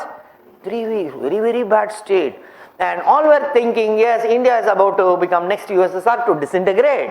This man, our Prime Minister, unfortunately for him, at a crucial moment, but he was pushed there, what to do? Now, IMF was not ready to give, finally gold was pledged, I told you in that time, okay. Chandrasekhar was the Prime Minister, Yashwant Sinha was the Finance Minister. They pledged gold, 67 tons of gold to get, I told you in the bank planning class, it got in international attention, national attention, because gold 47 was going to Bank of England, 20 tons was going to Switzerland. It was pledged. Became a shame and all, but what to do, no other choice. Then came these two heroes, yes, Manmohan Singh and Narasimha Rao. They did a very great surgeon. He is, I'll always say, Manmohan Singh, great surgeon. Like I said, because all were thinking economy is going to collapse, USSR, next USSR. NRI started withdrawing, that is the last stage. Patient is going to be dead. Final thing was moving out. Okay. Now after that, this persons took over. Yes, they did a wonderful job. They started seeing like a surgeon, he did a complete surgical operation of our country, of our economy. He started, why it is not coming? Okay, these are all, remove this problem. Oh, why? Oh, only automobiles. Why not Ford comes? Then why not Hyundai? Liberalize. Why only BSNL? Why Airtel, Aircel? Let them do. Let everything, then only GDP will grow. Privatize. Let us integrate globally, globalize. So, okay, so LPG wave started. It was brute foreign currency reserves at that time. In fact, he promised that he'll bring it back, that 67 tons of gold in the parliament. He told once point of time, rupee at that time we were still in fixed exchange rate regime. Okay, even though 1971 it closed overall, but India was following fixed exchange rate regime. So at that time, 17.5 rupees per dollar. So whoever wants to import, how much for $1, how much they have to pay? 17.5. He told what useless thing this is. He told even without his prime minister's consent, because devaluing is something, devaluation can happen in fixed exchange regime. He devalued, double devaluation. 45 means quickly. And prime minister was angry, but he has to defend outside. No, this is the right move, he told. In fact, it was the right move, but the way he was doing it was, yes, they were together in many things, but certain differences also. Very bold man, this Manmohan Singh. Okay, now he did finally, yes, year after 45 only. So that way something he did, and market exchange rate they brought gradually, so that reality comes rather than just you putting fixed exchange rate. So somehow finally, yes, 67 tons of gold was brought back. After that never we had a problem. Today almost 11-month reserve. Okay, liberalized exchange rate management. So in 1991, we were in fixed exchange rate regime. So he decided, let us go to market exchange rate. Okay, let imports, export, let it happen at market exchange rate, floating exchange rate. This is a fixed exchange rate. This actually the reality should be around 60 rupees is equal to $1. They are getting at say 17.5 rupees per $1. Let me devalue first, bring it to 45. But still market is how much? 60, 65, there is no market as such, but they know now in off market what is happening. Then he told, okay, let me go for 91 to 94, I will follow two exchange rate, a combination, fixed also, floating also. How it is a combination? He told 60% it is a market, 40% fixed. Are you understanding? Finally, in 1994, completely market. See, it is a transition phase. Are you understanding? 1991, what exchange rate regime? Fixed. 94, fully market exchange, floating exchange rate. In between period, he launched this liberalized exchange rate management system. What is this? It was a double exchange rate was adopted. What was that? 60% were authorized forex dealers in the open market. 40% RB, means fixed exchange rate. Now what he did, I'll tell you. See, market is also he has allowed, but say you are an exporter. Okay, you have earned $10,000 by exporting basmati rice. You bring dollar, now $6,000 you go to market and sell it to authorized dealers. They'll give you around 65 rupees per dollar. Yes or no? That was the market rate at that time. Balance 40%, they have to compulsorily give to RBI. Okay, that RBI will pay what rate at that time? 45 rupees per dollar. Okay, and second, someone was importing, sir, I want to import Rolls Royce car. Bloody idiot, go to broker, don't come here. Yes or no? Broker means 65 rupees is equal to $1.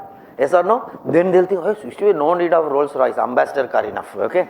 This way, twin objective was served. Gradually, he didn't want to directly jump into floating exchange rate. Gradually, that surgery was done step by step. So this was a combination of fixed and floating in this period. So another important learn was that the government was providing forex only for essential. I am importing crude oil. Okay, buy. Okay, 60% buy from forex, my open broker, 40% I will give you. I am importing Rolls Royce, no, 100% go there. I won't give you. So this way they had a nice way. They somehow brought our country into stability. For less important imports, the importers were asked to arrange themselves from the open market. Now LERMS was introduced with a twin objective of forex reserve and building forex reserve, because we were 3 week low, only 3 weeks reserve was there. So somehow government was trying this and became successful. Somewhere in 1993, okay, 2 I think it was submitted, signed. Now they appointed this man Rangarajan. Asked him, boss, we were in brutal low, 3 weeks reserve. We should not face it again. Give us some suggestion. So Rangarajan committee, like Narasimhan committee was for banking, Raja Challaya taxation, Rangarajan is for BOP correction. This is the only committee. After that we never faced that problem. So even though it is old committee, but still after that no other committee. So Rangarajan committee still stands there. Now what it told? He told important recommendations were realistic exchange rate. What he told? First he introduced market exchange rate, boss. Okay, don't go for fixed exchange rate. Second, current account deficit should not be more than 1.6% of GDP. Okay, he put one ceiling, only this much it should be there. You cannot go, because current account deficit is dangerous. Then if it is there, then reduce imports, whatever possible. Increase exports. How to reduce the current account deficit?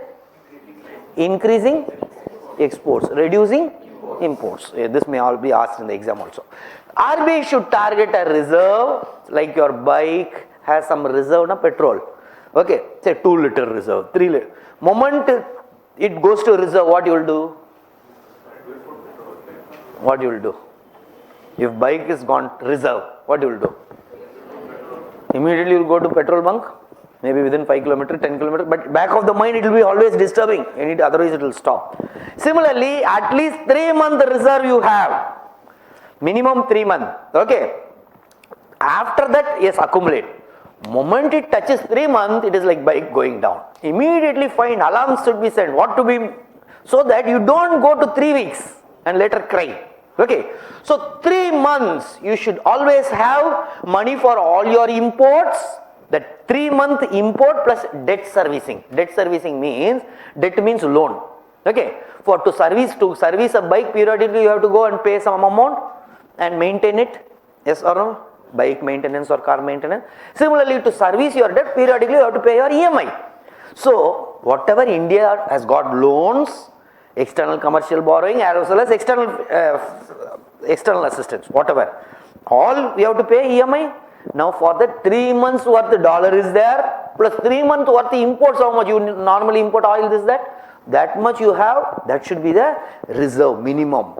If it goes down, then immediately alarm set, don't wait till 3 weeks. Then comes IMF. Now what is this IMF? Somewhere in 1944, what happened? 1944, what we saw? Bretton Woods Conference. What they decided there? What they decided? US dollar was backed by gold, pegged with gold. Yes or no? So which currency was the international currency accepted? Dollar. Okay. Now, so for international trade, which currency you need? Dollar.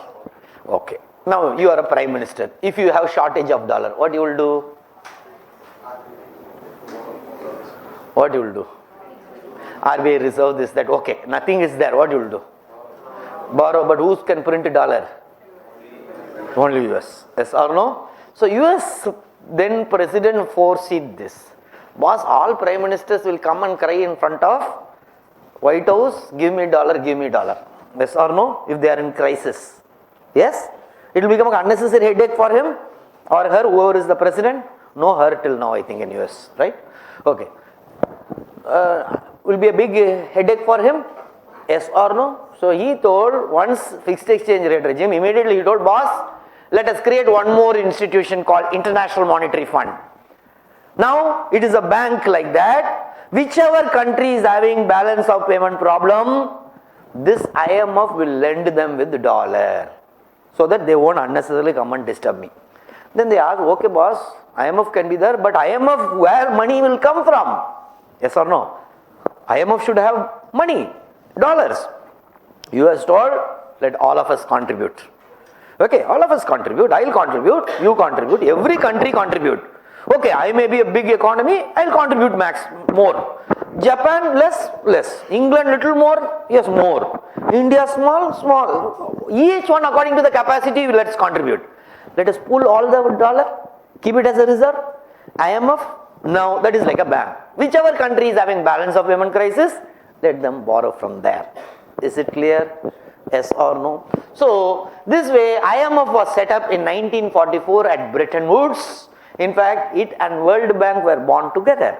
That's why they are called as Bretton Woods twins. Okay. And formally created in 1945 by 29 member. India is also member countries. India is also one of the original member. Fundamental mission is to ensure stability in the international system. What it does? Keep tracks of the global economy. I think 2 days before or yesterday, it announced. What announced? It would lower the India GDP, no bad, 4.5% something, very bad, they were telling. Okay, so they keep track of global economy, an economy of member countries. They lend countries with the balance of payment problem. So it is not only balance of payment, India is having 11-month reserve, no, nothing to worry. But still, later it all will vanish if the fundamentals are weak, GDP is come. Yeah. So they see the global track of economies of the member countries, lending to countries, whichever is having problem. Yes, 1991 they gave, and giving practical help to members. They will also suggest how to improve. How the countries will contribute funds to a pool through a quota system. Each one will have a quota to contribute, India, US and all, from which countries with payment imbalances temporarily can borrow money. Whoever is having problem, they can borrow, but you have to repay with what? Whenever you borrow, what you have to do? Repay with interest. When a country joins the IMF, it agrees to subject its economic and financial policy to the scrutiny of international community. When you are agreeing, then they will come and do surveillance, check whether your stock exchange is better, whether your RBI is doing, because RBI is playing a crucial role in the trade. Okay, RBI, then they will see finance ministry, statistics organization only collects GDP growth rate, statistics department is working proper, all this surveillance they will do. Now it makes commitment, so it also, the country which is joining them, IMF, makes a commitment to pursue policies that are conducive, means favorable to economic growth and reasonable price stability, avoid manipulating exchange rate for unfair competitive, you should not do dirty floating, and to provide IMF with the data whatever they ask. So IMF regularly monitors, so that is called as surveillance. They do surveillance also. Suddenly they may ask in the exam. Yes, IMF shares its expertise with members. They have experts. Okay. So with technical assistance they will give how to the central banking, means RBI, what should be its role. Every central bank of every country. Monetary and exchange rate policy, what it should be there. Tax policy, administration, official statistics, all these things they have experts. They will give you advice so that you don't have balance of payment crisis. The objective is to strengthen the finance ministry, central bank, statistical agencies. Now, what is current account deficit? Balance of trade and invisibles. Okay, overall, final balance of trade and invisibles, finally negative means current account deficit. A measurement of a country's trade in which the value of goods and services it imports exceeds the value of goods and services it exports. A country, when it can reduce, how it can reduce the deficit? By increasing exports, reducing the imports. Yes or no? Yes, sir. It can place restriction on imports such as tariffs, quotas. Okay, what is tariff? We'll see. Tariffs or quotas, or it can emphasize policies that either promote export or reduce import, discourage import. Import substitution, improve domestic companies, if you make them better, then your exports will become better. Country can also use monetary policy to take care by devaluation. If you do devaluation, your exports will be better or no? If it is a fixed exchange rate regime. Floating exchange rate, dirty floating, again it's devaluation only then. Yes or no? RBI coming, last class we saw, yes or no? It will help the exports better. India's current account deficit is around 2% in Q1, which narrowed. Here. Where are we? Oh, current account deficit, how it is? We can reduce. How is India's current account deficit? Around 2%, 2.3% of GDP. It's not correct. 1.6 only Rangarajan has told. So again, year on year, this data and all not required. Okay. Now, what are the barriers to trade? So how to reduce current account deficit? They may ask you. You should immediately know what are the current account balance of trade invisibles. Keep that in mind and arrive at that. Dollar should increase, inflow should increase, outflow should reduce. What all steps? So increase exports, reduce imports, increase tourism. Okay. So services try to improve. Okay, all these things.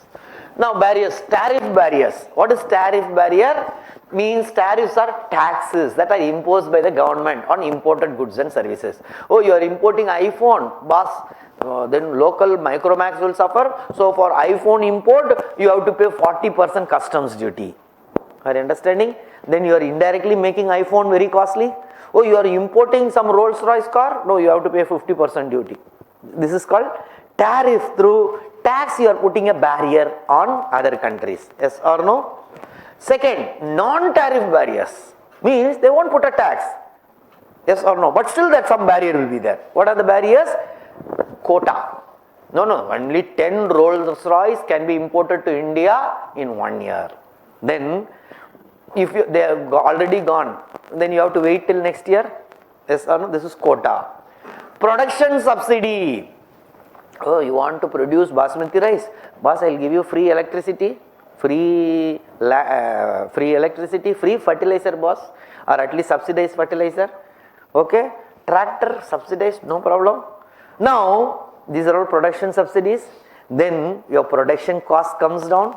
Okay, whatever other farmers in Ireland, Thailand, they are producing 60 rupees per kg basmati rice, you are able to produce at 40 rupees per kg because all this input cost has come down. That is also indirectly you are putting one tariff. Yes or no? Yes or no? Export subsidies. Oh, 40 rupees per kg if you sell it in India. No sir, I want to export. Okay, I'll give you 20 rupees subsidy. Okay, then it will go out at 20 rupees in European market, whereas Ireland farmer 40-50 rupees. Yes or no? So this way export subsidies are also given. Health, sanitary and safety, these are all no taxes but indirectly doing. This is why non-tariff barriers. They will also go to the European countries. Boss, too much are coming. Okay, let us do this and all. We cannot do tariff. Let us say health, sanitary. No, it's not safe. It is not healthy. Your beef export, India is a great beef exporter, you know. Okay, your beef has some disease. You are not properly packaging. You are not properly maintaining. Some way they try to reduce imports from that country by citing some other reason. Okay. So packing requirements, this is how you have to pack. No, we won't accept. So somewhere these are all barriers to trade, but not tariff barriers. Okay. So forex reserve, like you have a savings account, okay, which is a reserve. Here also there is a reserve. If too much, whenever it rains well, you save it. Whenever you have a shortage, summer season, you release the water. Yes or no? Yes or no? Same thing here. Forex reserve is maintained for countries for meeting their international payment obligation, short term and long term, including sovereign and commercial. Sovereign means government, commercial means external commercial borrowing, financing of imports, intervention in foreign markets during period of volatility, helping the boost of confidence of the market in the ability of the country to meet whenever any problem, observe shock, suddenly say flight of capital. Then you have to sell, RBI will try to sell dollar dirty floating. Yes or no? So all these things, contingencies, unexpected capital movements, all these things they will do. Forex reserves are held and managed by Reserve Bank of India. Now, you just assume our RBI governor has 4 big halls where he has logged it, 4 different halls. First hall in Mumbai RBI office, first hall he has foreign currencies. What are the foreign currencies? Euro, dollar, pound, yen. Okay. Yes or no? Nowadays yuan is also much in demand across. So foreign currencies are kept in the first room. That is one forex reserve. Yes or no? Second room, what do you think he'll have? Gold. Yes or no? Gold he should have. Third, special drawing right. Okay. Fourth, reserve tranche. Okay. Now you won't understand what is SDR and what is reserve tranche. See that, but you have to know these are the four things. What are the four? Foreign currencies, gold, SDR and reserve tranche. Okay. What is SDR? Now somewhere in when was demonetization happened? 2016. Okay. That time, if you see, there was shortage of currency in circulation. Yes. So people were ready with the tea shops. Tea shops used to be here or everywhere even now. Tea used to be there. People want tea, but no currency. So just you have to see tea and go. And shopwala also wants to sell, but where without currency how you can do? Are you understanding? So it will affect your trade, yes or no? That is why GDP came down. That is one of the reasons they say demonetization, because money was out of circulation for some time. It brought down the growth, they say. Now, same thing was happening in 1969 in international trade. Okay, in international trade. Suddenly dollar was in shortage. Okay. What is the other thing? Gold also you can trade with. Okay, dollar, gold. Now finally they thought, IMF thought, why can't we introduce, if there is shortage, gold is also shortage, why can't we introduce one artificial currency for some time? Okay, like you played the game called a trade or a business? Yes or no? One happy game is that. Okay, you can just like that buy Kanpur, Kadakpur. Okay, all these things you will buy. One paper you write, or it is printed and come. Suddenly one paper is lost, you think. Immediately you will take 2-3 pieces of papers, write 500 rupees or 5 lakh, whatever, that denomination according to the game. Yes or no? So this one artificial currency was created. Now that was replacing what? Replacing in the sense, in case if there is a shortage of currency, you can use this one. That is what is the artificial currency? Yes or no? It was for dollar and gold. Yes or no? So dollar is a paper. Is dollar paper or no? Yes. Also gold also. So this special drawing right was called as paper gold. Even though in reality it was neither a paper, means you cannot see it, nor a gold. It's not a gold also. It is just one amount, you can keep it there, but you cannot physically see. It's just one numbers each country was given. Okay, according to their economic capacity. It was called as paper gold, but it was neither a paper nor a gold. Right? How it operated, let us assume. Now, each country was assigned, because there is shortage of currency, but trade should not get affected. So they wanted this currency in 1969. This is called as SDR. Let us assume India, according to their capacity, 10 million SDR. For which country? India. In its account. IMF will keep in the account. India, 10 million SDR. This is your capacity. Okay. This is okay. Okay, boss. Okay. Say Kuwait. Kuwait, you have your capacity is 4 million SDR. You are allotted. Okay. Right. Now 1 SDR value. They should know, na? $1 value you know. So how they calculated the SDR value is, they took a basket of currencies. That time euro and all was not there. Okay, that time it was, Europe had different countries. Now what are the currencies? What are the international currencies? Dollar, British pound, euro, Japanese yen. Finally, in 2016, they thought China has also come up, boss. So Chinese currency also will do. So Chinese currency. In India, currency what you call? No, Indian currency is rupee and paise. Both are currencies only, na? Indian currencies are rupee and paise. Chinese currencies are what? Chinese currencies are yuan and jiao. Okay, like we have rupee, paise, yuan, jiao. But for the word currency, what is the term they use? Renminbi. It's a Chinese term. Renminbi means what? People's Republic of China's currency. Are you understanding? Yes or no? So, Chinese renminbi. Renminbi means yuan and jiao. Means yuan as such. Paise is not traded. Na? So, only rupee. Similarly, yuan only is traded. But renminbi is the Chinese term for currency. Renminbi was added. When it was added? 2000? When? 16. So next revision will come in 2021. 5 years once they sit. Like IMF sits. So 2021 again they will see whether some other country's currency can be added. Generally they don't add, just like that. Okay.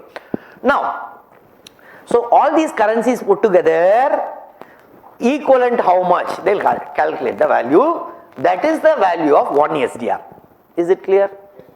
Yes or no? Right? Now how it operates. Now say in 1969, suddenly 70 SDR and all is there. India wants to import oil from Kuwait. So Kuwait is saying, boss, give me what oil? Okay, give me say $2 lakh. I will send 3 ships of oil. Boss, dollar shortage was. Okay, can I give SDR? Oh, some new currency is created. Okay, give SDR. Okay, equivalent, let us assume. Okay, that much $2 lakh is equivalent to 1 million SDR. Let us assume. Okay, just calculation purpose. 1 million SDR. Okay, I will give you 1 million SDR. But can you give something? It's not physical. Is it physical? No, it's neither paper nor gold. So 1 million SDR. Okay, they will inform IMF. Sir, I am giving 1 million SDR worth oil I am going to import from Kuwait. Okay. Now, once the export happens, India's account will be debited and kept as 9 million SDR. Kuwait will become 5 million SDR. Are you understanding? Using this, Kuwait can import something from some other country. One artificial currency has come. Yes or no? Yes or no? This is called a special drawing right or SDR. Is it clear? Right. Then comes what is reserve tranche. Now, each country has a quota, I told, to contribute to whom? To whom? IMF. All member countries have to contribute. Okay. Now, let us assume India's thing is 10 million US dollar. Let us assume. India has to give. India's quota. Okay. This money belongs to whom? India only. IMF, it belongs to IMF. Yes or no? Because all member countries have to give according to their capacity. Each one is given a quota. Let us assume India's quota is 10 million US dollar. So it belongs to whom? IMF. All member countries pulled and that is their amount. If India wants money, balance of payment crisis means what it has to do? It has to borrow from IMF. And for that it has to pay interest or no?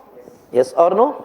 But here 25% of your quota, you have your own quota, 25% of your quota means 25% is a part. That is why tranche. That is why we use the word tranche. I already used the word tranche when we discussed HAM, hybrid annuity method. Yes or no?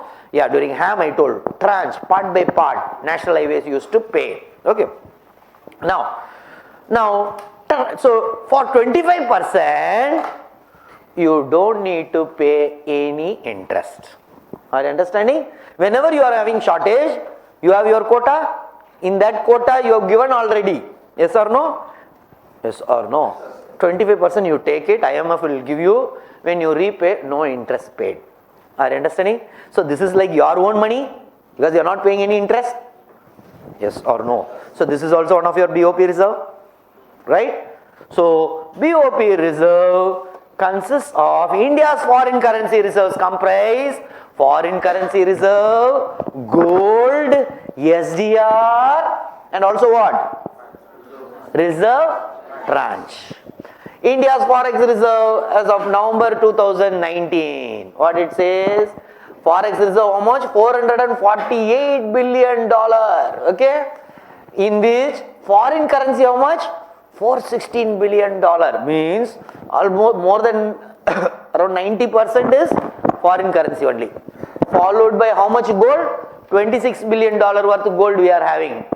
Third is special drawing right. Reserve portion is 3.63. So if they ask you in descending order, suddenly they may ask you, they won't ask you numbers because you cannot remember. But descending order, which is first? Descending means up, top to bottom or bottom to top? Top to bottom. So what is the highest? Foreign currency. Second, gold. Third, reserve tranche. Fourth, SDR. Okay. But suddenly these values of SDR and reserve tranche may change. Remember that. At times reserve tranche will go up. So how to remember? They'll ask you in such a way that those two will be in the same thing. Because they also know you cannot remember that. Okay. Unless otherwise when big news comes, then you are expected to remember. So what they will know, first and second will be in this order. They'll put in the combination. But foreign currency always will be number one. Second will be gold. Third, fourth, they'll put it in such a way which is the right answer for everything. So they'll ask you check whether foreign currency is more or gold is more. That's what they'll check in you. Are you understanding? My English is not that good, so I'm confusing you, I think. What I'm saying is just remember foreign currency is number one, gold is number two. Okay? Right? Because here at times it changes. As of now, it is SDR is fourth and reserve portion is third. Is it clear? Yes or no? Right. India's forex reserves are equivalent of 11 months of imports. Okay. Today we are having 11 months worth imports. So nothing to worry. So what are the components of forex? Foreign currencies, gold stock, SDR and reserve tranche. Then comes convertibility. This is considered the toughest topic in the entire economy. Okay. This is the toughest topic if you ask in Delhi or anywhere in Anna Nagar. They will say convertible, current account convertible, capital account, means that and all driest area of economy. But however, if you understand, that will be the easiest. What is conversion? What do you know? What all you conversion you know? Liquid to solid, solid to gas, gas to solid. These are all conversions from one form to other form. Okay, so this is conversion. This is one conversion you know. Religious conversion you know? Yes or no? Okay. When Stephen becomes, when Murugan becomes Stephen, Stephen becomes Abdullah, Abdullah becomes Vel Murugan, all are conversion. Yes or no? Yes or no? Okay. Now let us assume, forget this foreign currencies and all.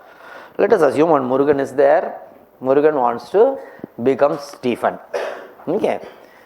As per Article 25, Clause 1, freedom of conscience, profess, practice and propagate. Okay, that's what Article 25 Clause 1 says. You have the fundamental right, freedom of religion. So you have the conscience, profess, practice and propagate. So whether he has to go and get permission from anyone?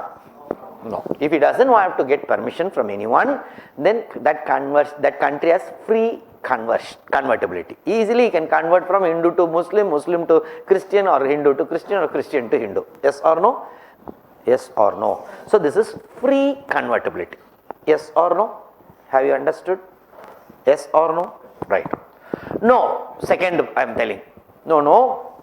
Whenever our Murugan wants to convert to Stephen, he has to go and meet the local SP and collector. They convene one meeting. Why you are converting? Are you sure you want to convert?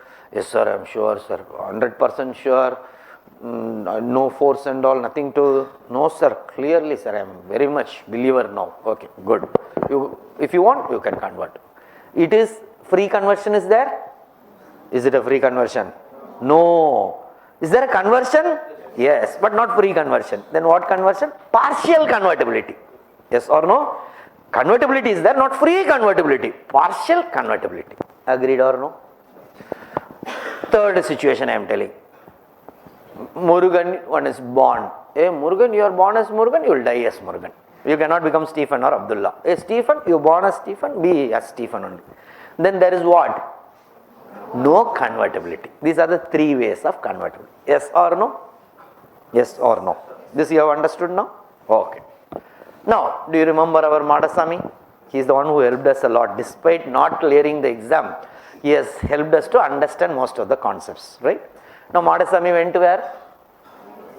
US. For what? Honeymoon. This much you will always remember. Okay. Now, when he goes, he wants, say, $10,000. That, say, $10,000 or $1,000. $1,000, that day dollar rate is 70 rupees. Okay. He goes on where? Honeymoon trip. Okay. Tour. He goes, sir, I want to go. Oh, very good. SBI manager he approaches. Where are you going? US. Oh, where? Honeymoon. Oh, happy, be happy, happy. Give me 70,000 rupees. I'll give you how much? $1,000. Then he is converting what to what? Rupee to dollar. Did he get anyone's permission? No. Then what convertibility? Free convertibility. Right? Second, another situation I am telling.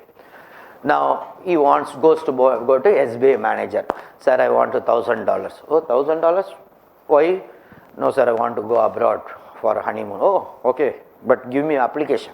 Okay. So he gives an application. Then they call. That application is sent to collector. Now collector calls. Hey, Madasami, it seems you are going abroad. Yes, sir, married, sir. Okay, recently. Please allow, sir. Is it first time honeymoon? Yes, sir, first time only, sir. But still, boss, why dollar and all is so problem? Why you want? Why can't you think of similar? No, sir, please just once allow, sir. Hereafter I won't ask. Okay, I'll give, but not $1,000, boss. I'll give you $800 allowed. Okay, but once only. Okay, sir. Conversion is there. What convertibility? Partial convertibility. Third situation, I'll say. Now, our boss, what is his name? Madasami. Once he wants to go and buy dollar. Okay, the forex, where you want, why you want? No, sir, I want to go to US for honeymoon. No, boss, if you are there, you are in India, go to Simla. Who is restricting you? Darjeeling you can go, Ooty, Kodaikanal, but no, I cannot allow you. Then what? No convertibility. Okay. Whether Madam Sita Raman will come to know from balance of payment statement if Madasami goes out or no? Yes or no? Current account or capital account?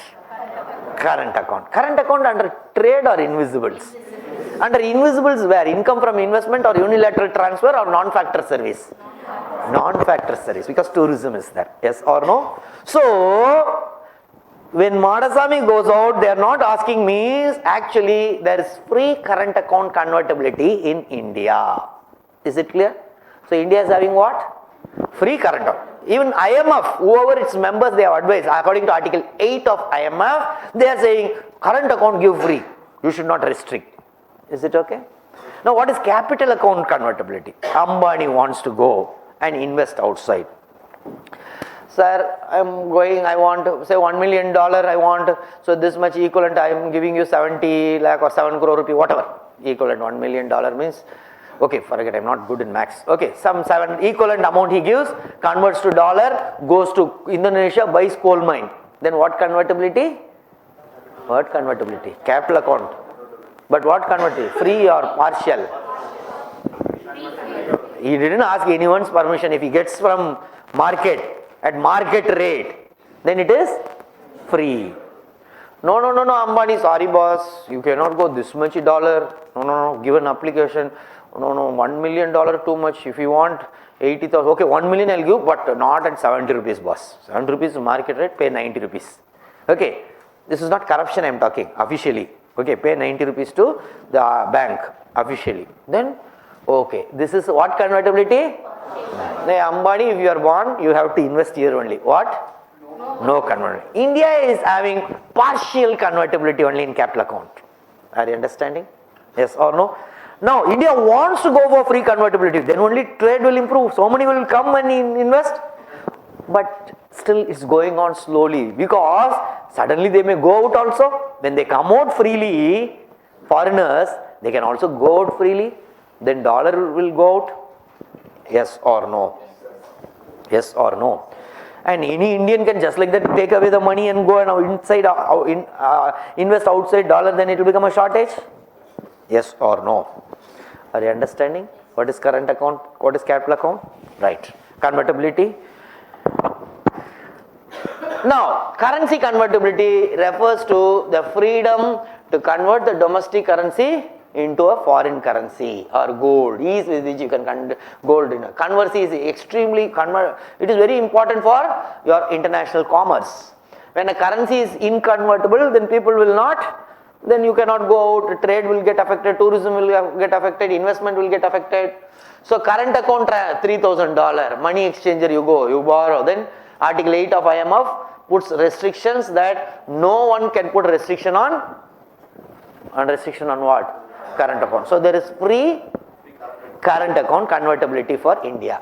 Now what is capital account? When Ambani wants to go and buy a coal mine in Indonesia, then yes, without anyone's permission, if he can go, no problem, then free. But actually, permission, already we saw there is one government route, do you remember?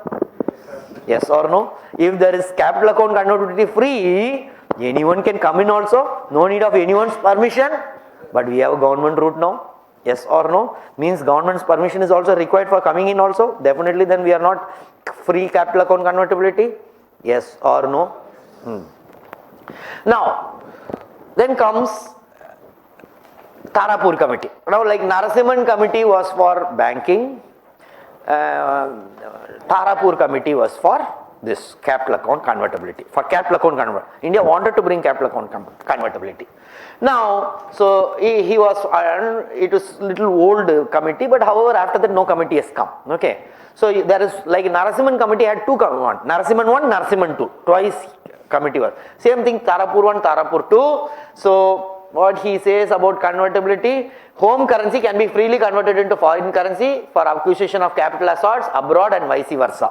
Foreign currency can be converted into home currency. It is whether one is a resident or not, one's assets and liability can freely move in any currency at the market rate, interchanged without anyone's permission. Now CAC recommended, so initially Tarapur 1 told, okay, go step by step, 97, 98, 98, 99, 90. In a phased manner let us go. Are you understanding? Phased by manner means what? Step by step. So what he told, before you go, first reduce your fiscal deficit, because fiscal deficit means borrowing, that is indiscipline, that you bring it down from 4.5 to 3.5 gradually. Second, inflation is also dangerous beyond control, keep it at 3 to 5%.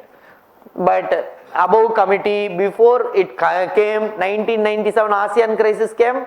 ASEAN crisis, many they escaped from because they had capital account convertibility.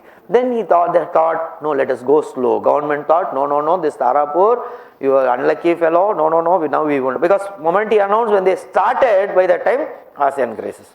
So over, his recommendations were not. However, some decisions were taken, like Indian corporates were done through automatic route and all came now. Okay. Indian allowed to prepay, this and all you don't need to know. External ECB you can pay back and all. Individuals can allowed to invest in foreign assets, share up to $2 lakh and all. This some relaxation was given, gold was allowed to import and all. Somewhere in 2005-06 they thought, okay boss, it's better economy stabilized, let us call Tarapur. No, Tarapur 2 committee. Okay. So what he told, so again the same for the capital account convertibility was called. So he told, okay, first you go in a phased manner, progress in economic reform, stability of external financial, accelerated growth and global integration. With this idea, they went for appointing him, asking him to give some suggestions. So what he told? He told, again go in a phased manner. First phase 2006-07, second phase 2007-09, third phase 2011. In a very, he himself was cautious now because after ASEAN crisis thing. So he told certain things I want to say. ECB is already there, that should go for automatic approval. Means you know government permission should be there. Now there is government is there, that Ministry of, that is what is that? Department of Economic Affairs plus RBI. No, that and all removed. Second, NRI should be allowed to free. NRIs are Indians. At least give free convertible capital account convertibility for them.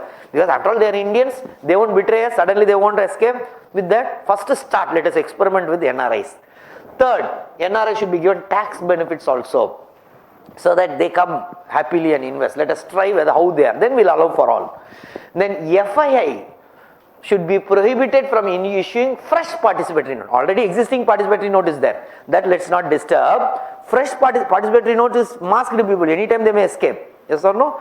Dangerous people. So better no fresh, and existing P notes, let them go out exit route in a phased manner, so that there is no P notes at all. Are you understanding? Yes or no? So this way he gave, but unfortunately, as usual, I told Tarapur is a unlucky man. Moment he came, 2008 global crisis. Okay. Now again this committee's recommendations were kept in the thing. So as of now, rupee is fully convertible on the current account, whereas partially convertible on the capital account. Okay. Now this is the last topic of the day. Recent, just 2 more slides, very simple.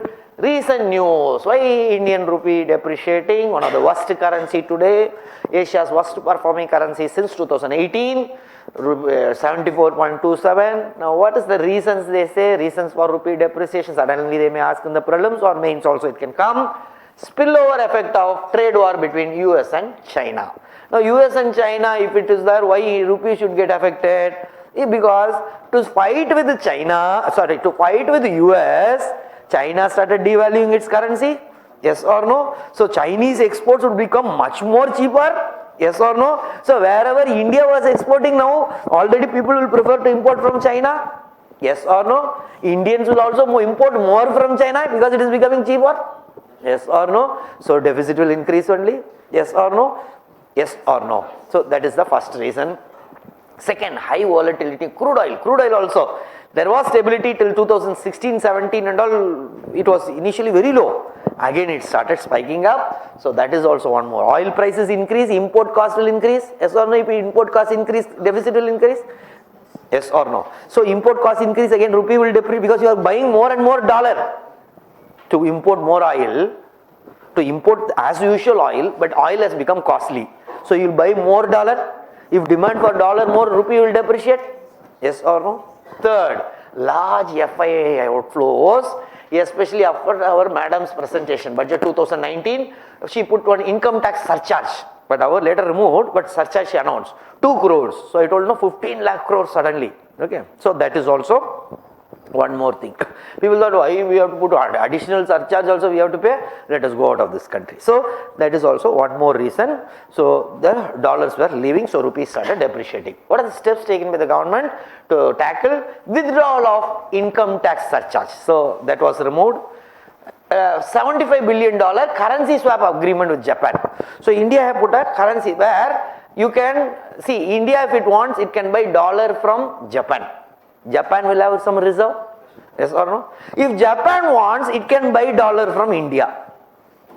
Japan can pay yen and buy dollar. India can pay rupee and buy dollar. From whom?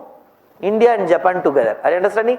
So that way you don't need to go to forex market. If you want, you can buy from Japan. So that way somewhere your rupee will not depreciate further. Are you understanding? This one? Are you understanding or no? And exemption from withholding tax for masala bonds. Now what is this masala bond? See, India wanted to raise some money. Okay. So they floated some bond in London Stock Exchange. Okay. On behalf of us, one international financial corporation raises money. So they want to say whoever wants, India's investment projects were there. Investment. So for that they will sell the bond. Whoever buys the bond, you will get good return. Okay. Like you buy share. Okay. You buy bond. So Indian bond were called as masala bond because India is known for its masala. Okay. So India means since age old days Indian masala were famous. So the IFC, in order to attract, they termed it as masala bond. So who wants to, so Indian masala bond if you buy, after 2 years your return will be, because infrastructure grows, then returns will be better. Yes or no? Yes or no? But problem is some tax again came there. So that was again exemption was given. So that people buy more and more. Once they buy, dollar will come inside India. Yes or no? So rupee depreciation will stop. Yes or no? So yes or no? And it is why masala, don't think India only IFC does. IFC does for every country they raise in the international. Say for example for China, They, what do you eat? Dim sum or dum sum? What they call? Dim sum. So they called it as dim sum bond for rising for China. Say for Japan, they use the word samurai bond. Samurai bond. Okay. So samurai for Japan. Like that for every country they use some term. Okay. Simplification. Again, ECB's issue. ECB simplified so that more dollar will come if borrowing comes. So ECB simplification. So with this, our today's topic gets over.